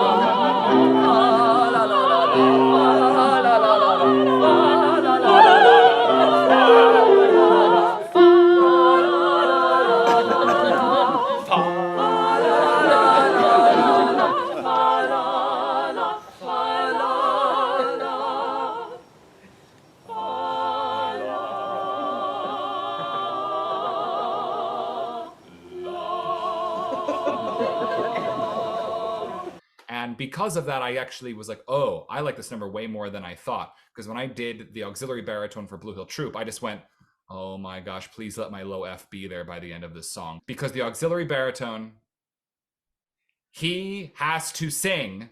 It technically doesn't have to sing the low F. This is technically true. But he sings high and high and high in the first act and then has to go da da da in the second act. And that's not very nice. But this number is stunning. It is very long, and it's actually one I don't like. If I'm listening to a recording of this show, it's a little less of a jam because I want to be in the room with these voices. That's the case with a lot of the kind of mostly unaccompanied or sparsely accompanied moments where acoustic singing brings out a life in them that you can never get on a recording or mic'd. So that's just the way it is, and that's why it got whatever place I said it was, 6th place. But it's 5th overall. Leon, what did you give Brightly Dawn's Our Wedding Day? I gave this number 7. I like it as a piece of music. It's worth noting that it's one of the few things in the canon that like choirs will sing and not even realize it's GNS or anything. This is like lots of church choirs do this one. Well, I don't know lots, but I know of church choirs doing it. It's a nice, so dramatic. Dramatically, it's sort of like 2 of the characters don't really have any stakes in it, and I've mostly sung this as the tenor, and the tenor clearly he does have stakes in what's going on, but he's got to pretend he doesn't. That was sort of like, it's all about the coping with the tenor's death, impending death, and he's kind of got to pretend to be all chipper because that's how he approaches his impending death all the way through the show.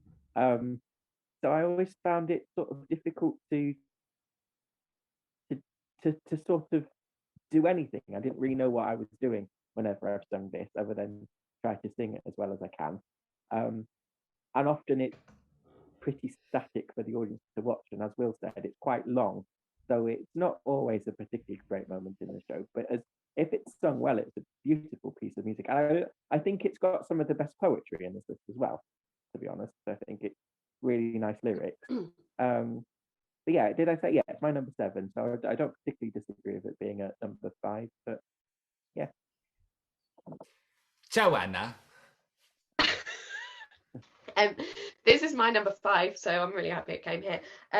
I think what you just said about the tenor having to be chipper, I think that's what's so funny about the whole situation, that the girls are crying about his death and he comes on and he's like, it's okay, you know, like, yeah, he's the one that's gonna die. It's a classic topsy-turvy thing, yeah, I think.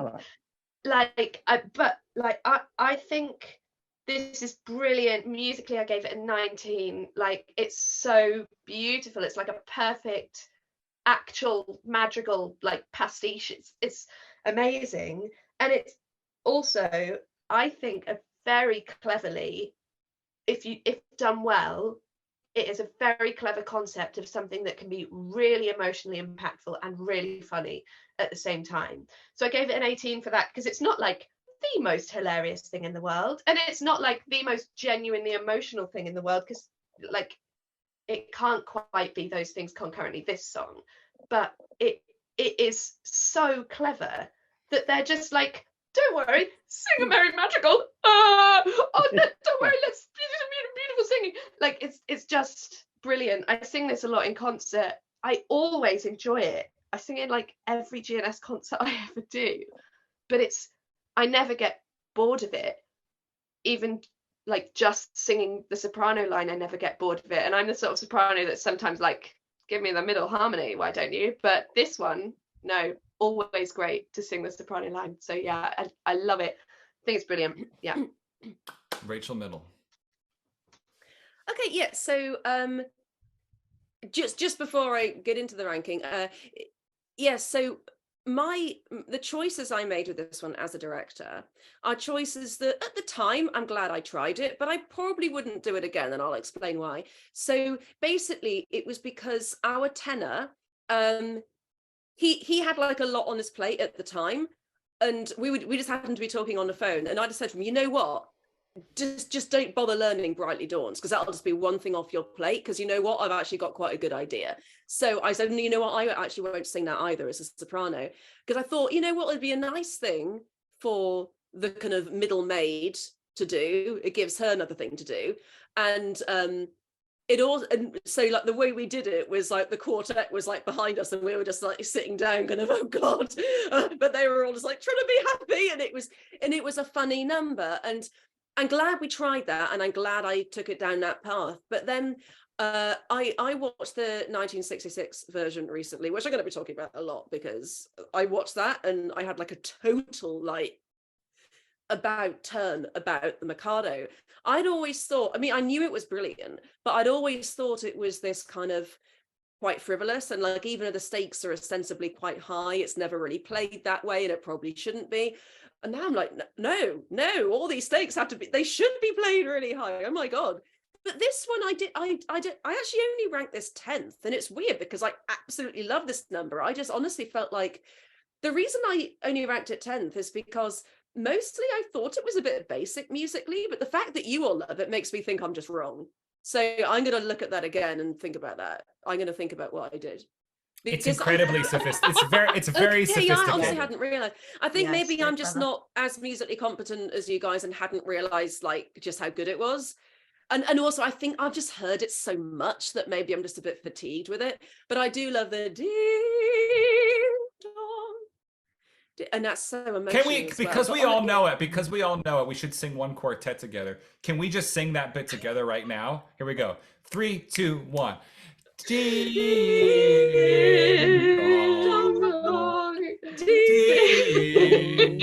dong. Ding dong. Good job. But honestly, like the emotional stakes of this, I am never ever going to trivialize that again. And having said that, I still think it is really, really funny. But I am never ever in my life again going to trivialize any part of the Mikado, including this. Like, I think there's still some humor to be taken out of it, but the humor comes from just how ridiculously high the stakes are.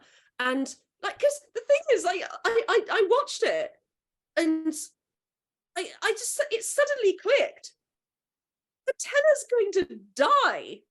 He's going to have his head cut off. Like, like that is, and it's, I just don't, like, do people realize that? Like, am I just really slow? Because, like, people are just like, oh, it's funny because he's going to die and all that, and oh, he has to be beheaded, yeah, and it's like, but he knows he's going to die in a month. And it's just like, this makes, I suddenly was like overcome with like an utter feeling of nausea. Like, to be in this situation, to be one of the people in that quartet, that is heavy, but it's but like that is also funny and quaint. So like, I think just I was wrong to mark this so low. But the thing is, I don't know if it would rank above anything we haven't talked about yet. I mean, I don't know what you guys think. We'll see. Because I think it came pretty close to all yours marks, didn't it? Fairly, yeah. I will tell you, having so I don't really think my weird marking affected the overall ranking of it. No. Having lauded it for your comedic take on it, I'm very excited to see what your less comedic version would be, and it'll be really cool to see where else you take it, because I definitely think that the straighter version of the number has been less exciting for me in the past, but I don't think that I'd seen it done by actors who trusted whatever the serious version. Well, honestly, it was the serious version. But it would still be funny. That's my point. It would still turn out to be really funny in places. The serious version I've seen is when people who don't have really, or when I see the opera, when I see the opera company version where there's no acting at all. And that's just bad and boring. But yeah, but if it was done with because the thing is, the stakes are so absurdly high, and what they're singing is so at odds with the situation. Like, that's what makes it funny. Absolutely. Well, we all and it's like, and I'm so surprised on an hourly basis, like that. Oh God, I have all these years completely misunderstood something. He's gonna die. Rachel, it's gonna be okay. He lives in the end. Let's move. Let's keep things rolling. Let's move on to our next number, which is in 4th place, and that's suitable because it's a quartet, and it is in a contemplative fashion from the Gongolungas, which hold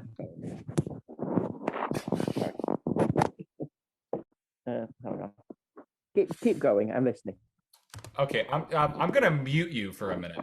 Okay, so in a contemplative fashion, for me, ranked number 4, so that's lucky. And I think this number is also one of Sullivan's most sophisticated compositions ever.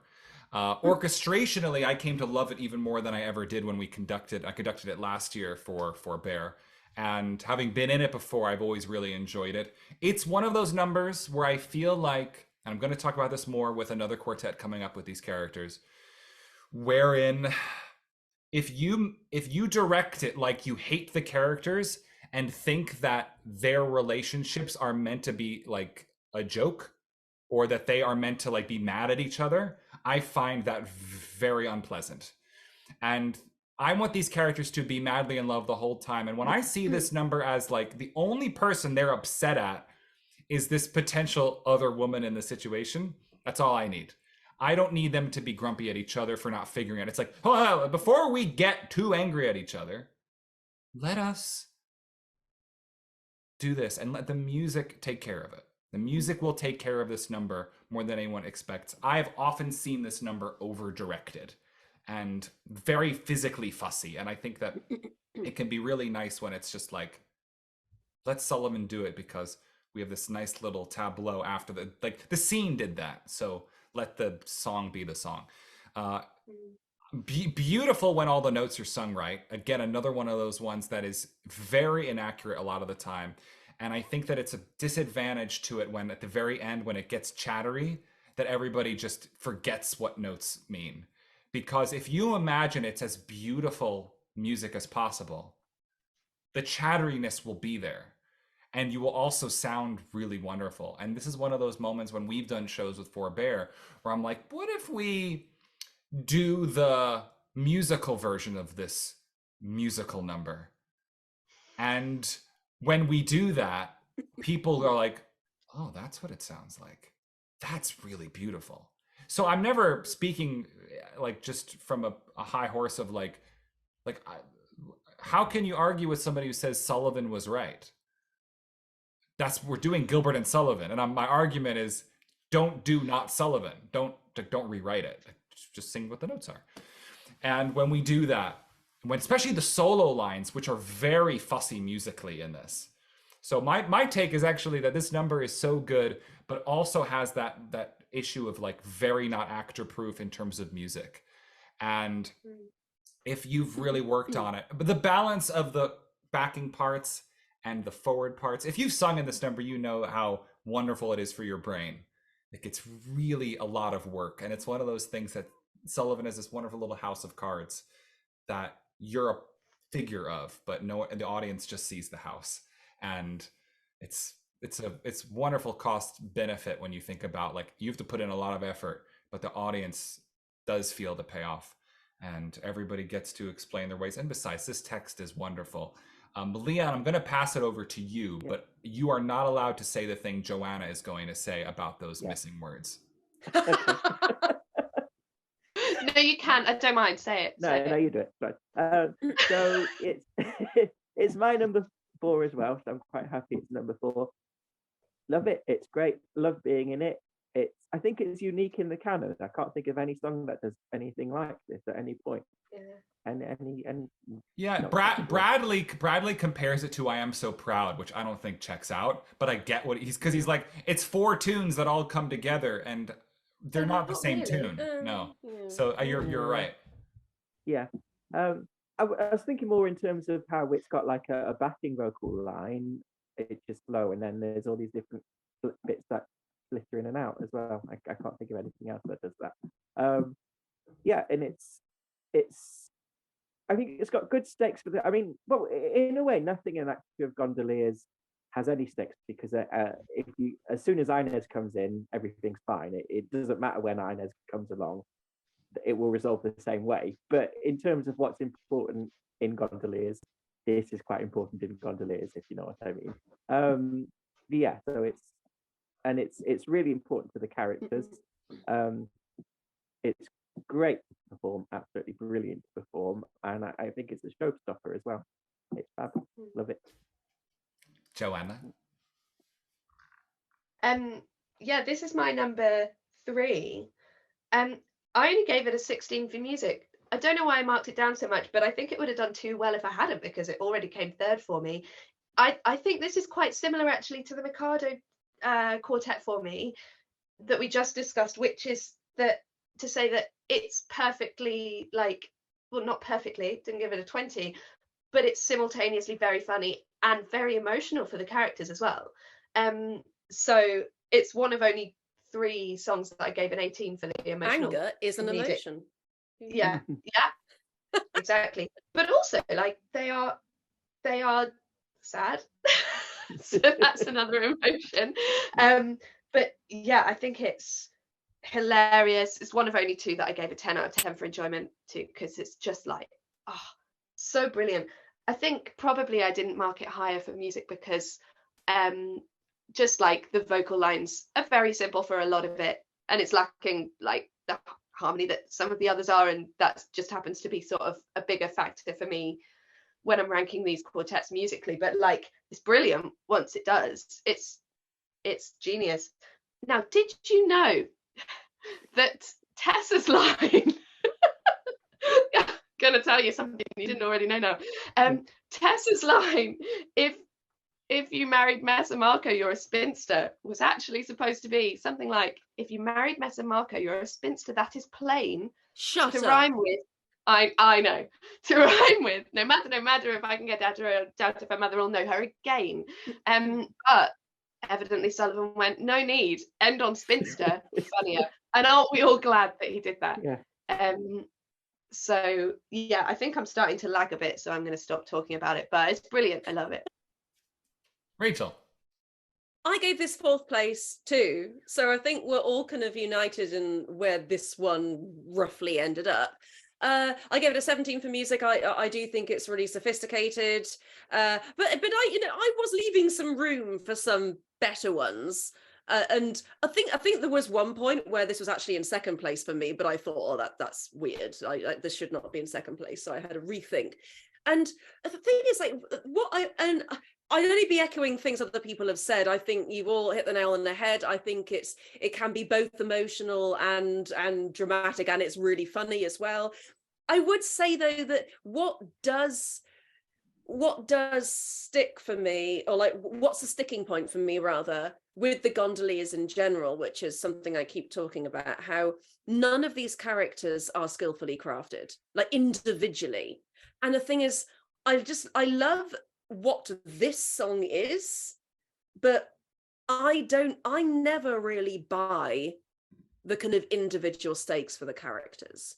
I mean, there's, one of the quartets we've not talked about yet where I do think it's emotionally extremely powerful, but I don't care about these characters. I don't, they were designed to be, just like getting rid of this hierarchy in the doily cart. Like, they're not designed to be. Even Casilda and Louis, even their story isn't that emotionally moving, because you forget about it, by the end. It's just, Gondoliers, I just think is a beautiful show with incredible music. And I think out of context, if it was maybe used in a different opera, in a different situations with characters we cared about more, this would get like number 1. But I'm just aware that I don't really care about these characters, and that does kind of slightly taint it for me. And that might have got it a couple of lower marks in certain categories, because this is truly a genius number. It's always been one of my favorite numbers. It's one that I introduce. If people haven't seen GNS before, I say, get a load of this number, because it's one example of how GNS they were really kind of unique. Nobody does stuff quite like this. It's just, he so skillfully gets across like emotion through music, and the word painting is excellent, and just the fact that they're being kind of mean to each other, but in like a very fond way. I'm totally with you, Will, on that it is not good when they hate each other, and but it's like just little kind of jabs, if you've like been around, because I know I'll occasionally like snap at my boyfriend and they go, oh God, I'm so sorry, because you have little jabs at your partner sometimes when you're feeling a bit stressed. It's not that they hate each other, and it's cute, and I don't really buy that the stakes are hugely high in this. I know ostensibly they would be if you're worried you might lose your partner, but I don't know. The music's telling you the stakes aren't high, I think. Well, but that was whoa! I just flicked my headphone out. I know that Rachel and I have had a long-standing debate about the Gondoliers, namely that I love all of the characters and I think they're all worth caring about. And it's a show that you've always felt like all the characters are worthless junk meant to be disregarded by the... Come on, I didn't say that. But I happen to know that I have a friend in need is a friend indeed with Tho Praps, who has always been a Gondoliers diehard with me. We've always really repped this show because it was in my top 3 for a long time. It might not be now. I honestly think I have like a top 4 that are all first place. So it's just why rank them? What's the point of ranking things? So it's an excuse to talk about them. So for further excuses, let's move on to number 3, which I'm gratified to say that my top 3 rankings are the next 3. So I don't have much debate. I'm going to be very pleased the rest of this game. And the next one happens to be my first place rank, but I'll talk last about it. It is no, it's not When a World Goes Wing. What is it? It's The World's But a Broken Toy. My first place. And I didn't go into my rankings expecting that to be first place, though I know I rank it incredibly highly in my own personal life. I feel like Rachel, this is again another show like Gondoliers that you and I have frequently debated about, and it's one that I favor very highly and you haven't. And perhaps it's one that when you direct, you will start to feel differently about. And I know that I love Princess Ida. Okay, you do now.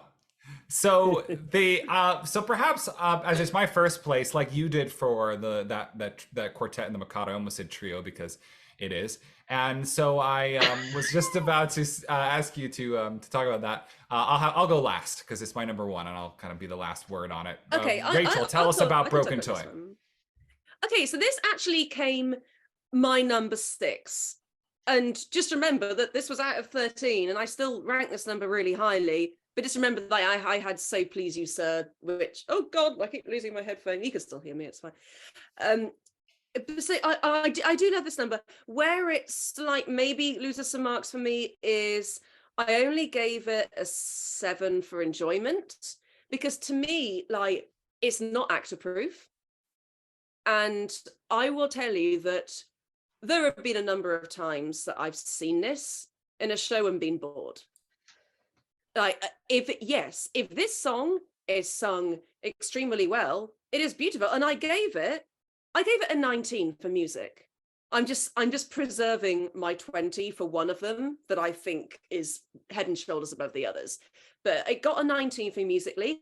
I think lyrically, it's fantastic. I gave it a 17. There's absolutely nothing wrong with this number. I just think there were numbers above it that I just thought popped a bit more, had a bit more color.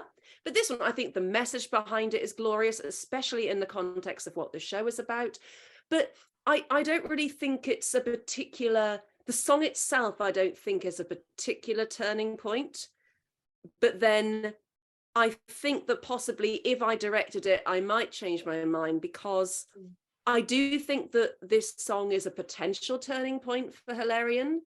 And I do love Ida. Like, my issues with Ida just mean that I just want to be very careful about how I direct it. And I also find that I hate a lot of productions, the way they do certain numbers, because I find it misogynistic. But I love it as a piece, and musically, it's probably maybe even like my second favorite. I love the music. And it's just that this one, I think it's stunning, but it just doesn't quite have the color that the 3, there's 2 we haven't talked about yet, but like, it doesn't really quite have the color of some of the other ones, but I do think it is beautiful. But I don't know it as well as you guys. I haven't done Princess Ida for like 12 years, so someone else should talk about it. Joanna. So this is my number 4. It's one of only 2 that I gave 20 for music for. I think it's just gorgeous. And the other one I gave 22 is coming up. No spoilers. I hope it might come first. I don't know. But it's similar to that one in that it has this stunning, like, coda that goes into a kind of key that you don't think it's not gonna finish on, and then it somehow comes back in an unexpected way to the tonic right at the end. It's which is just like the other one, which I actually know better, but that's something I've noted about this one as well. It's all got all this lovely chromaticism, that the harmonies on I don't know the words, da, da, da, da, da, da, da, da, da, da, da, just before I lost, like all that, like, is so like crunchy and just like like, I think it's relatively early, or like midway through the canon, maybe not quite midway through the canon, and he just like hit basically quartet perfection, like, already. I just think it's just gorgeous. I think the lyrics are so poignant. The reason I think why it only came 4th for me is I don't really understand what it's got to do with stuff, and I haven't played Ida before. So maybe I'd understand this better if I played this part. This is a long stretch of show that I recognise has gorgeous music in it and is just like full of joy and loveliness. But I've never been in any of it, any of this part of the show, because I've only done the chorus essentially, or chorus roles in Ida. And so I don't, I read the lib and I go, why are you singing about this right now? Probably Will can set me straight on that. But I think that was where my relatively low mark for that bit came from, and that dragged everything else down. But the music, oh my goodness, so great. Good in it. Leon. So this is my number 3 according to the rankings, but it's actually my favorite of these songs. Definitely. That's just not what my scores said, and I tried to gerrymander it so it was number 1, and I didn't manage. It is my favorite song of musically. It's like I've done all the male roles in this on stage, and it's just all their lines are wonderful to sing. And it's not like often in these there's like it's a good piece of music, but someone or other has a boring line. That isn't the case for this at all. Every line is great. It's nice poetry. It's also quite witty, I think. I find when Hilarion sings, "The world is everything you say, the world we think has had its day," I find that quite witty. It's quite a nice response to what she's saying, because she's being very lyric and he's being briefly a bit matter of fact. I was like, oh yeah, you're right. Yeah, I agree with that. And then he kind of goes lyric as well. And yeah, it's just 20 out of 20 music. It would be 40 out of 40 if that was what it was. You know, it's a perfect piece of music. It's easily one of the best things he wrote musically, definitely. Yeah, love everything about it. Great. Thank you, Leon. I've directed and conducted Princess Aida, and I played Florian, and I've sung the Hilarion line in concert, which is one of those things where his lines are low enough that baritones can pull them off. And singing this, like Leon says, is such a joy because of the fact that everybody's lines are good.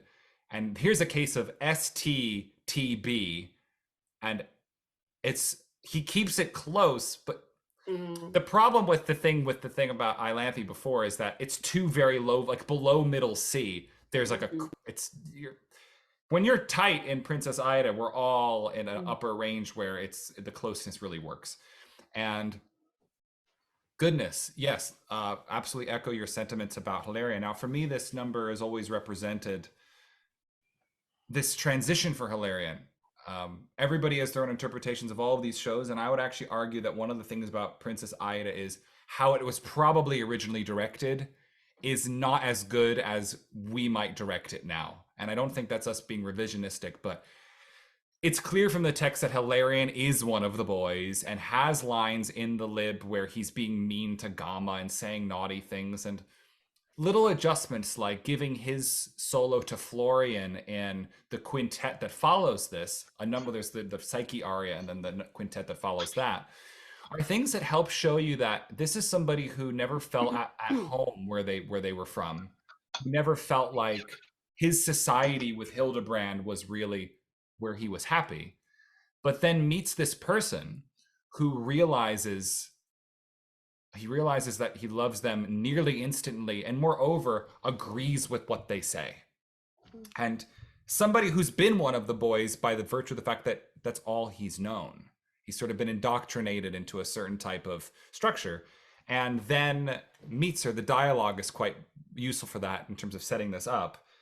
And Ida's somebody that just sees the world as dysfunctional and problematic and puts into words something Hilarion's always felt but never understood.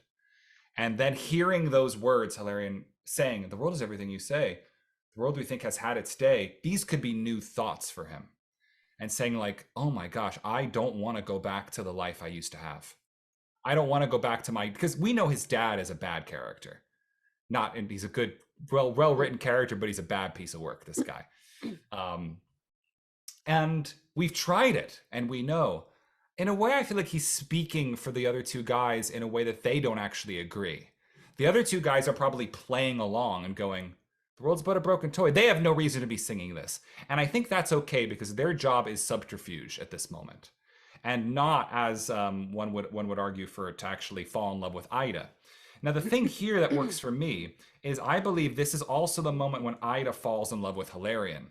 And specifically, that moment can catch her off guard, because maybe she's completely not just forsworn men, but forsworn the idea of love being for her, deciding that independence is her game. The fact that maybe she falls in love with somebody that to her is presenting as a woman might surprise her, or maybe not surprise her and feel like, oh no, that makes total sense.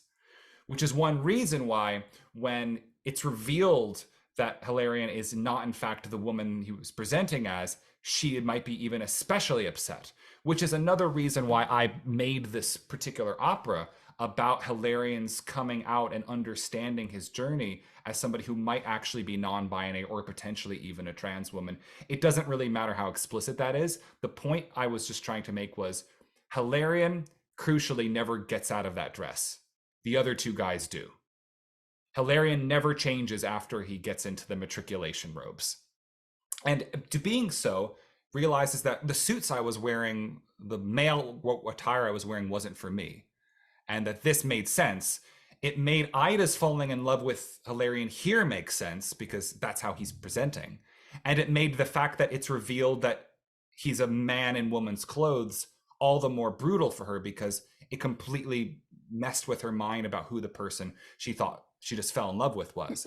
And the moment where that happens is despite her demeanor as headmistress, she says, we've tried it well, we know unreal its lovely suits, pains alone are true, and she has that solo alas with that wonderful little C sharp and then the C double sharp. And she looks alas. We all know that when we're sneaking up to the third like that on that kind of resolution, we do da da da. There's a yearning in there. And just imagine then for that rest of that number, they're staring each other in the eyes while they sing that quartet. And then she leaves like, I don't know what just happened to me. I just fell in love at first sight with somebody. And only the number could accomplish that. The dialogue can't. Sure. So she falls in love with him. He falls in love with her. And what happens next, the very next thing that happens, I'm on my web opera right now. Thank you, GNS Archive, is Hilarion says this: "If faith, the plunge is taken, gentlemen, for willy-nilly we are maidens now, and maids against our will we must remain." Which to me just says like, if you deliver that line not like at face value, but like, we're maidens now, and maidens, like, I've not only found my identity, but my identity has been like ratified and confirmed by the only person that ever looked at me the way I wanted to be looked at. And that can happen because of what Sullivan does. Sullivan gave me permission as a director to go this way with these characters because of how genuine this feels. And from this point, Hilarion is like, I think we should walk this back. I don't think, I mean, Hilarion's the one who, by the way, says, matriculation robes, let's try them on. So like clearly he's like, I kind of want to do this. And to then play, you have to adjust that trio, which Rachel and I struggle with. It's just before this, where it's a little misogynistic. How do you, there's ways to massage Hilarion's point in that. And then again, if Hilarion doesn't sing in wisest wit, and that's Florian, it's not too high. And Hilarion's like, oh, jump for joy. Oh no, I really don't want to take down this woman I love so much.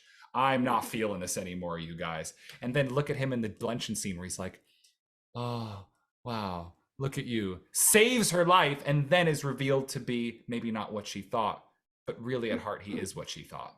And that's why they decide to stay in love at the end, not because she finds out that people need to make babies. Like, you can adjust this, give his lines in towards the end to Florian when he's mean to Gamma, a couple little tucks there. The number becomes a hit. It's the greatest number in this list. Leon and I have decided, though only but this my is numbers but this is why I gave this is why Hilarion was my highest scoring tenor character.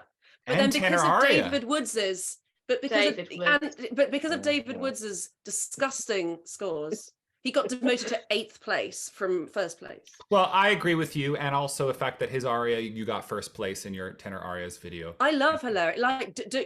Never think that I devalue anything from Princess Ida. It's more just that, yeah, I hadn't thought about the power that song had in, because you've told me this before, and I love it. I love everything about the take that you've got.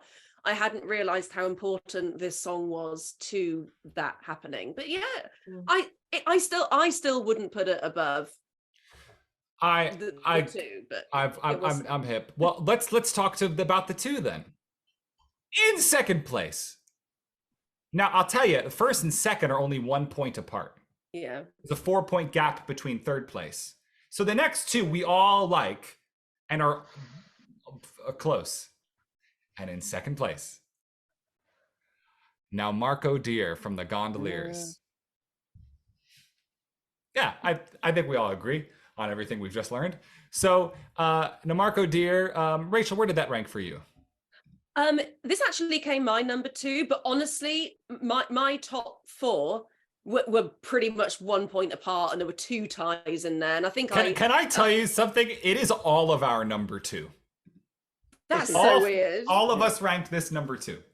Hey, that's odd. 4, 3, 2, But 1, like, my 4, 3, 2, 1. But honestly, like, I am not at all fussed about this one, and I think, because I think the next one was my number 3, but like this, this is fine, because they're all so close for me. But like this song, like apart from the aforementioned issue I have with the Gondoliers characters, which I have to stress again, individual characters, because as a quartet, I love them. But this song, taken out of context, lyrically and music, this is the only one I gave a 22 for music. I think musically this song is just divine. It is like as close to godliness as I think you really come in the GNS operas. I especially like Tessa's bit. I think that Tessa's little solo here is possibly, with a combination of lyrically and musically, the best moment in the canon. You may not sing of anything to anyone. You sit and mope all day your hope and shed a tear upon the life your little life is pausing. So I'm messing with the words because I'm too excited. But then if you please you think of me, please tell the moon. It makes me want to. If I sang it, I would cry. So I'm not going to sing it. But like, if I sang the whole thing, I would cry. But it is just, to me, like the most perfect thing. And I get that the best part of it for me is a solo and not a quartet part. So I think even though I put this second and the one above it third, I think I'm secretly glad they kind of flipped, because I think the other one is actually a quartet and this one isn't as quartet-y of a number. But honestly, just when it comes to the actual material, lyrically, I think I gave lyrics and music both the 20 for this one. Yeah, I gave it 20/20. I love the lyrics in this and I love the music. It's just the only thing it loses points for is it is quite slow, it lasts a long time, and the whole problem I have with the Gondoliers characters. Those are the only problems I have. But just and also I don't really think it's at all funny. I know there's a joke about you will not see a lady less than 45. It's one of those jokes that is not funny. Joanna's given this an 18 for that category, so I know she thinks it's funny. So let's talk about. Okay, cool. Well, I'm done anyway. Love it, love it, love it. I'm done. I do. Yeah, it's my number 2. As you know, like I think that I don't care that there's relatively, like proportionally speaking, little quartet singing in it, because the quartet singing there is, to me, that's way better than the solos that just came before. It's so gorgeous. Like I keep changing my mind about which is my favorite moment in it. I wish I had 4 voices so that I could sing them. Like the diminished 7th on Do Not Forget, and that's the worst note in it. The Marco's note, Do Not Forget, like it's do can't do it. It's so great. And then at the end, You'll not forget you man, and now Marco's going, you man. Oh, I love that. Yeah, so good. Like, and the multiple suspensions in the melody that Janetta gets to sing, da, da, da, da, da, da, da, like 3 suspensions and resolutions in a row. It's like Sullivan is breaking all records here with his quartet writing. I love it so much. It's so beautiful. I only gave it an 18 for music. I think I was in my head going, well, there's so much solo in it, but I was stupid to say that. So stupid. I think where it, I think it's funny and I think it's emotional. I think the concept of like, it's terribly like heartbreaking. The whole, don't forget you've married me. But at the same time, they're like, they've got wives. They're not going to forget. Like people don't actually forget. They might act as if they forget, but they don't actually forget that they've got spouses. Spice. So yeah, I mean, great. When this came number 2 for me, I was like, surely not. And now I'm talking about it, I'm like, yeah, surely, yeah. Leon. It's my number 2 as well. Don't really have anything to add. It's got really nice lyrics. The quartet writing is sublime, and I think the solos both have really wonderful melodies as well. And I like the pizzicato and the accompaniment. It's great. Love it. It's the only thing you ever conduct in 8 in the whole canon. You could get away some parts of it. This last year I tried in 4 once I realized that the subdivision was clear, but the beginning has to be. Or else people go, I don't know where the beats are. Everybody's right. Yeah. You go ahead. I was going to say, to my huge regret, I sung like at one whole production a load of concerts before someone pointed out to me the B natural B flat, A natural bit right at the end that Marco sings. I'd always just sung something like completely in the key, and then when someone told me that, I was like, oh no, I've really been letting this song down.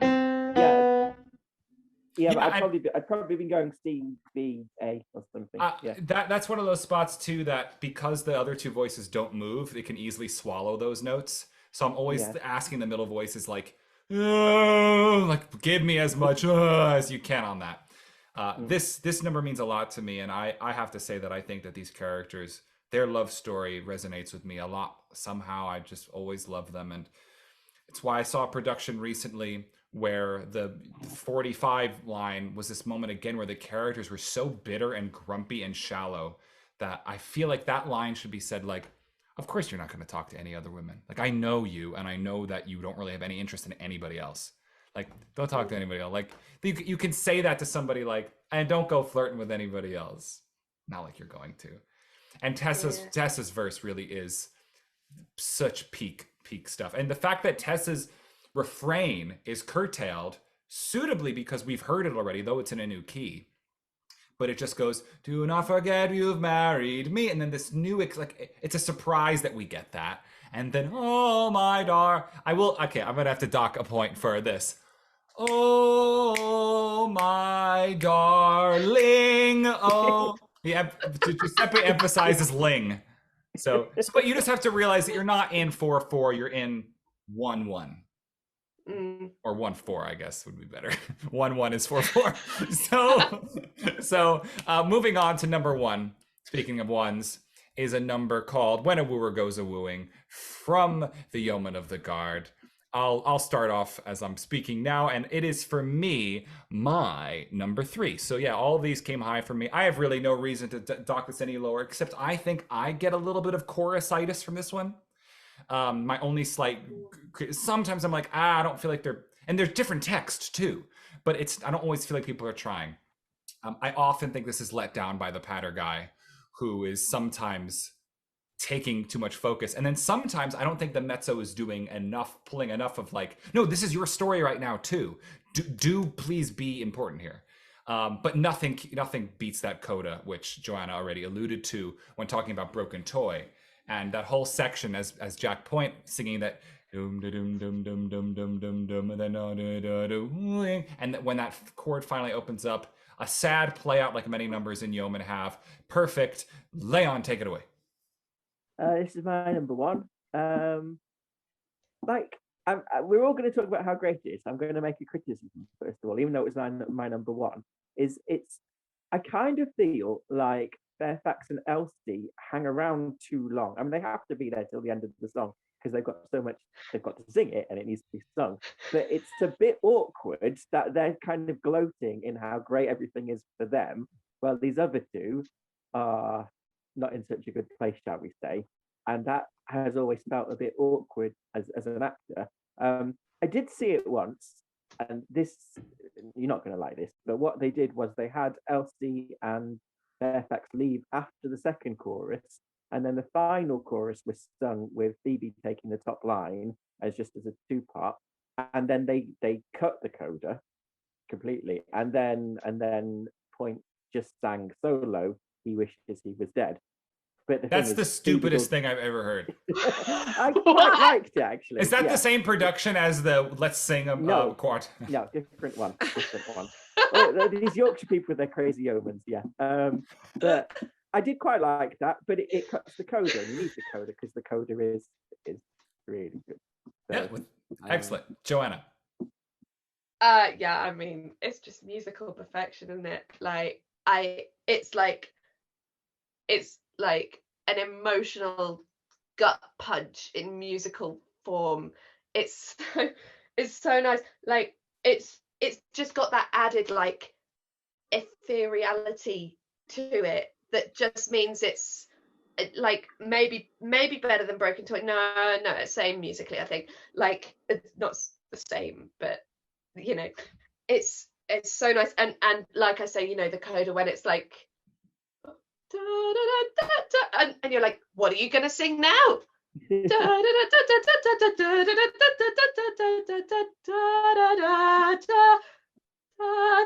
Oh, we're back in.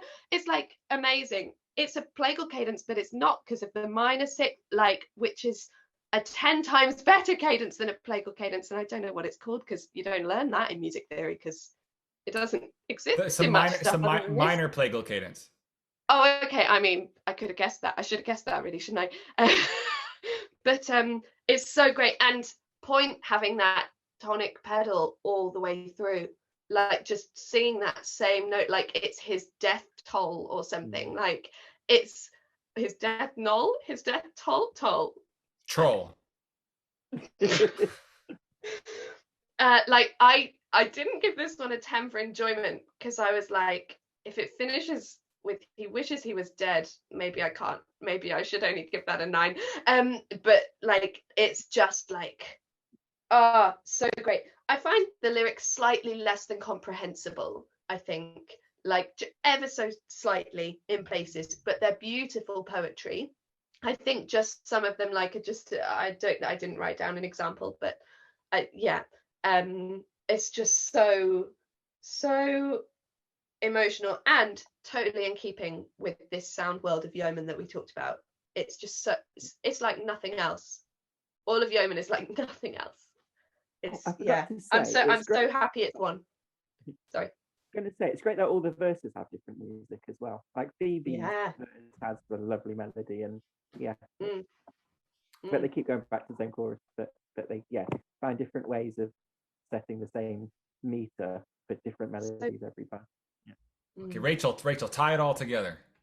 So I understand where Leon's coming from.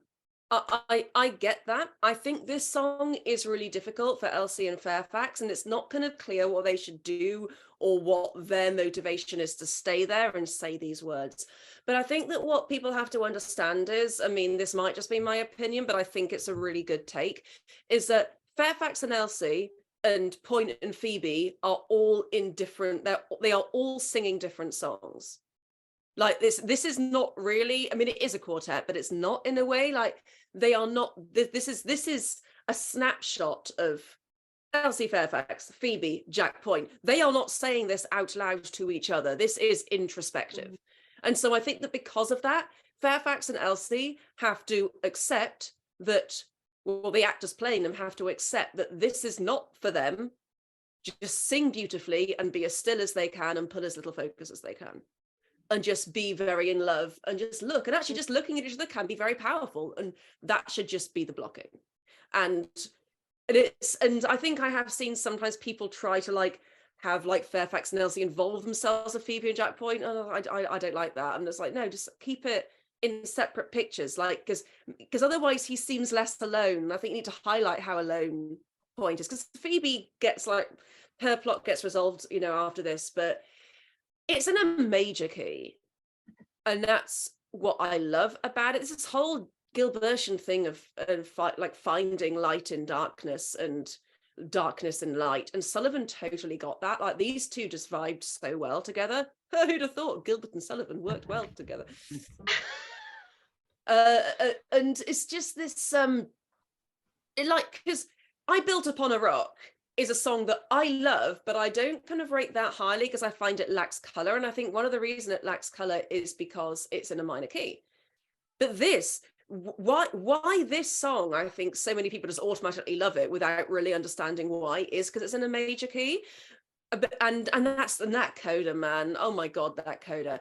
Like for me, this song was, if you had asked me at any point between the ages of 19 and 35 what my 3 favorite GNS songs were, I would say, okay, without even thinking about it, this one, So Please You So We Much Regret, and Whom Thou Hast Chained Must Wear This Chain from Princess Ida. Like, those are my 3 favorite GNS songs.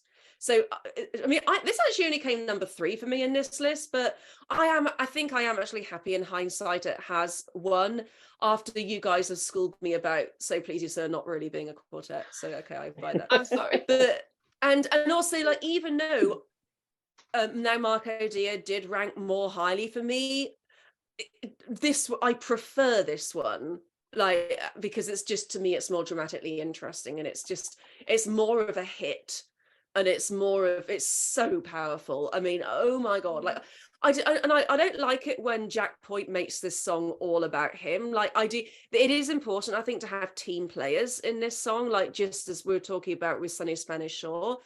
And so if you get people that are too self-indulgent, that can kind of play against the beauty of this number. It's like both cohesive and totally separate. And but it's very hard to mess this up. I think the song is stones in the walls of the Tower of London, just as Dame Carruthers says she knows so well. And we know these numbers so well. I think we all agree that the top choices here are pretty good. And I think this is a number that I think most people listening will go, what a hit. Rachel, do you have anything to say before we say goodbye?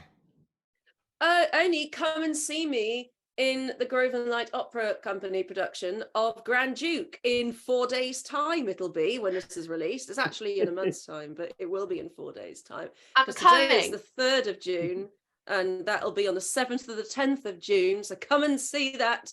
See what I do with the part of Lisa, and see Joanna there as well. Say hi to Joanna in the audience. Say, oh, you're the person from the video. Excellent thinking.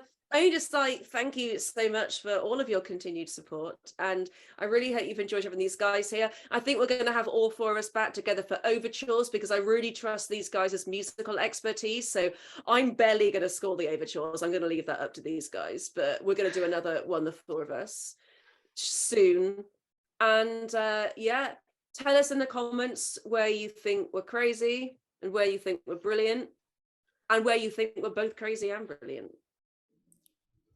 And we'll see you for the next video. Goodbye. Goodbye. Bye.